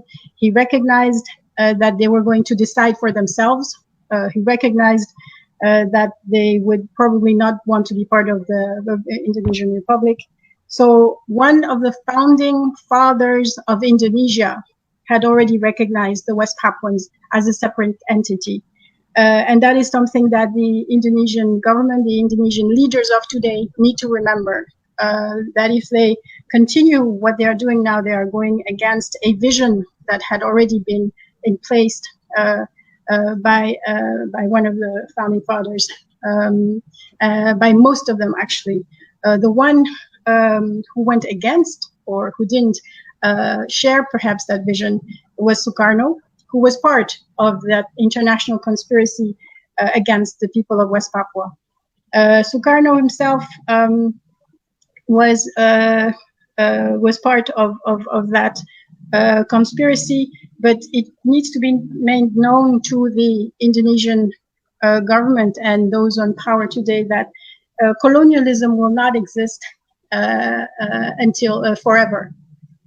Colonialism will end at some stage. Papua will be free. We are a people with our own customs and with our own laws. We do not forget.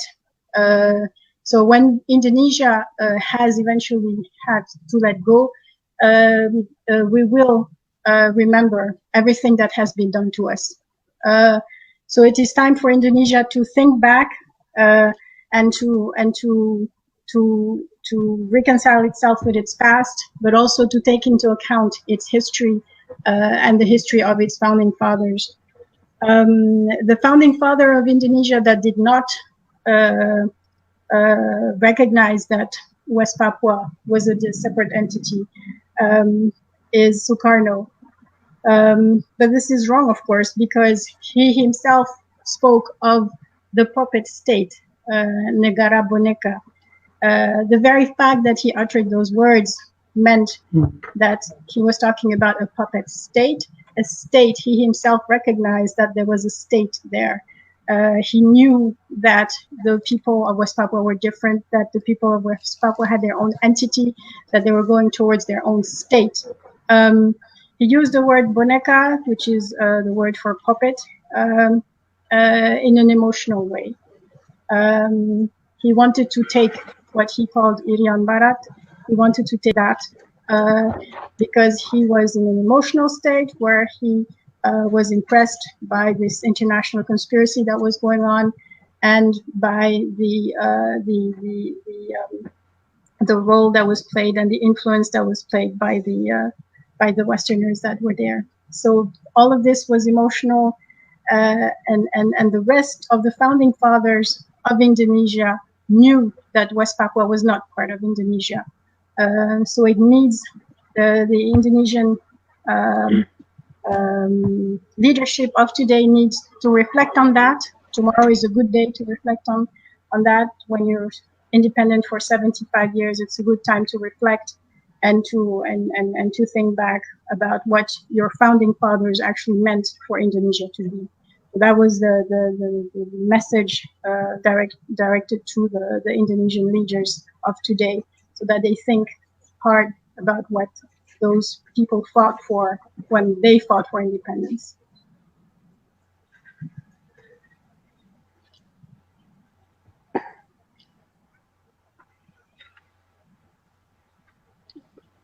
Saya pikir itu saja yang bisa kami sampaikan. Sekali lagi untuk menutup, atas nama seluruh pemimpin organisasi Papua Merdeka, mungkin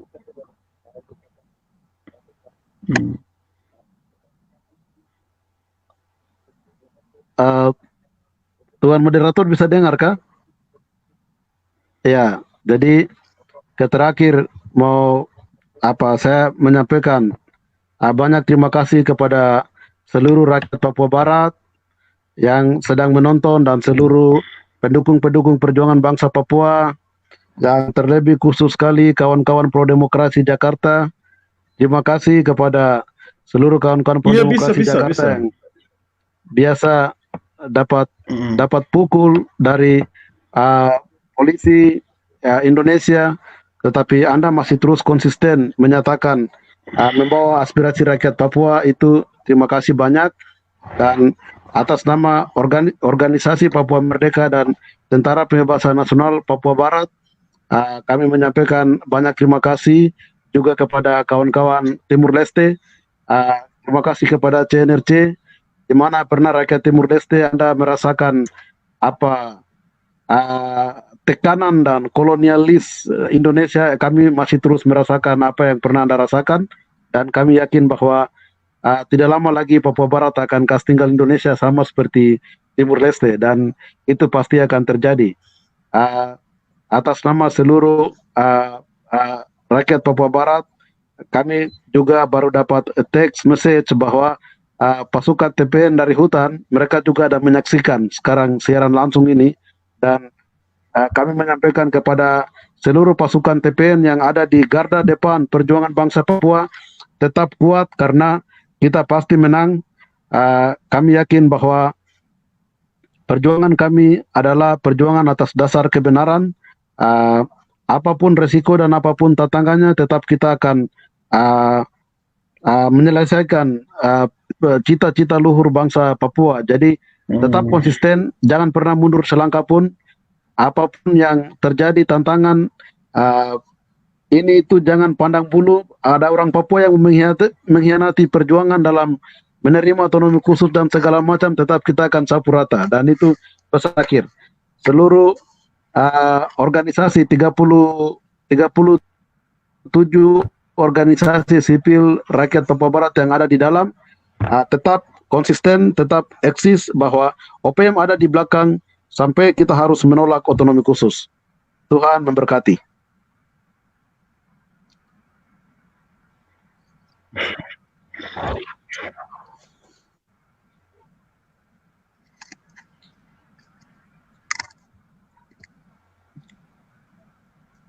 Saya pikir itu saja. Cukup.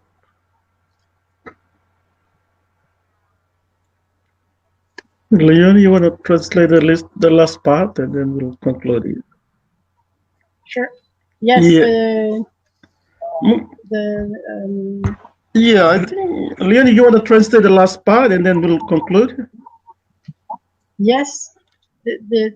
the message, the last message was the message of thanks on behalf of the OPM. The message of thanks to the people of West Papua who are watching, but also to the Indonesian people, the pro-democracy movement, who are there also fighting for our rights together with us. We know you are being hit, you are being beaten, you are suffering because of the commitment that you made. But we thank you for your support and the fact that you are so consistent with always supporting the struggle for the respect of the right to self-determination of the people of West Papua. On behalf of the OPM and the West Papua National Liberation Army, the TPN-PB, we also thank our friends from Timor-Leste, at the time the CNRT, who was also our friends, the people of Timor-Leste, who also experienced the same torture, the same pain, the same pressure and oppression by the Indonesian colonizers. They were able to break free, and soon the same will happen to us. We will break free, and we will feel that same freedom.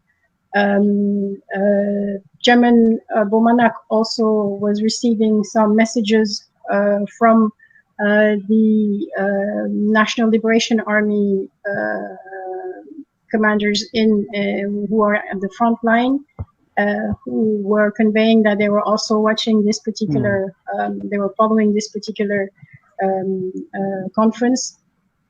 So their greetings, they were bringing their greetings, and he was greeting back and saying that no matter what happens, we will, no matter what risks need to be taken, we will fight, we will never surrender in order to realize the aspiration of the people of West Papua. We will never give up, no matter what happens. He also conveyed his solidarity, full solidarity, to the more than, I think, 43 organizations in West Papua that are supporting a petition in order to reject the special autonomy. The OPM and the TPN-PB are with the civil society of West Papua in the rejection of this law, which is part of the international conspiracy. So those were some closing words of thanks to all those who are.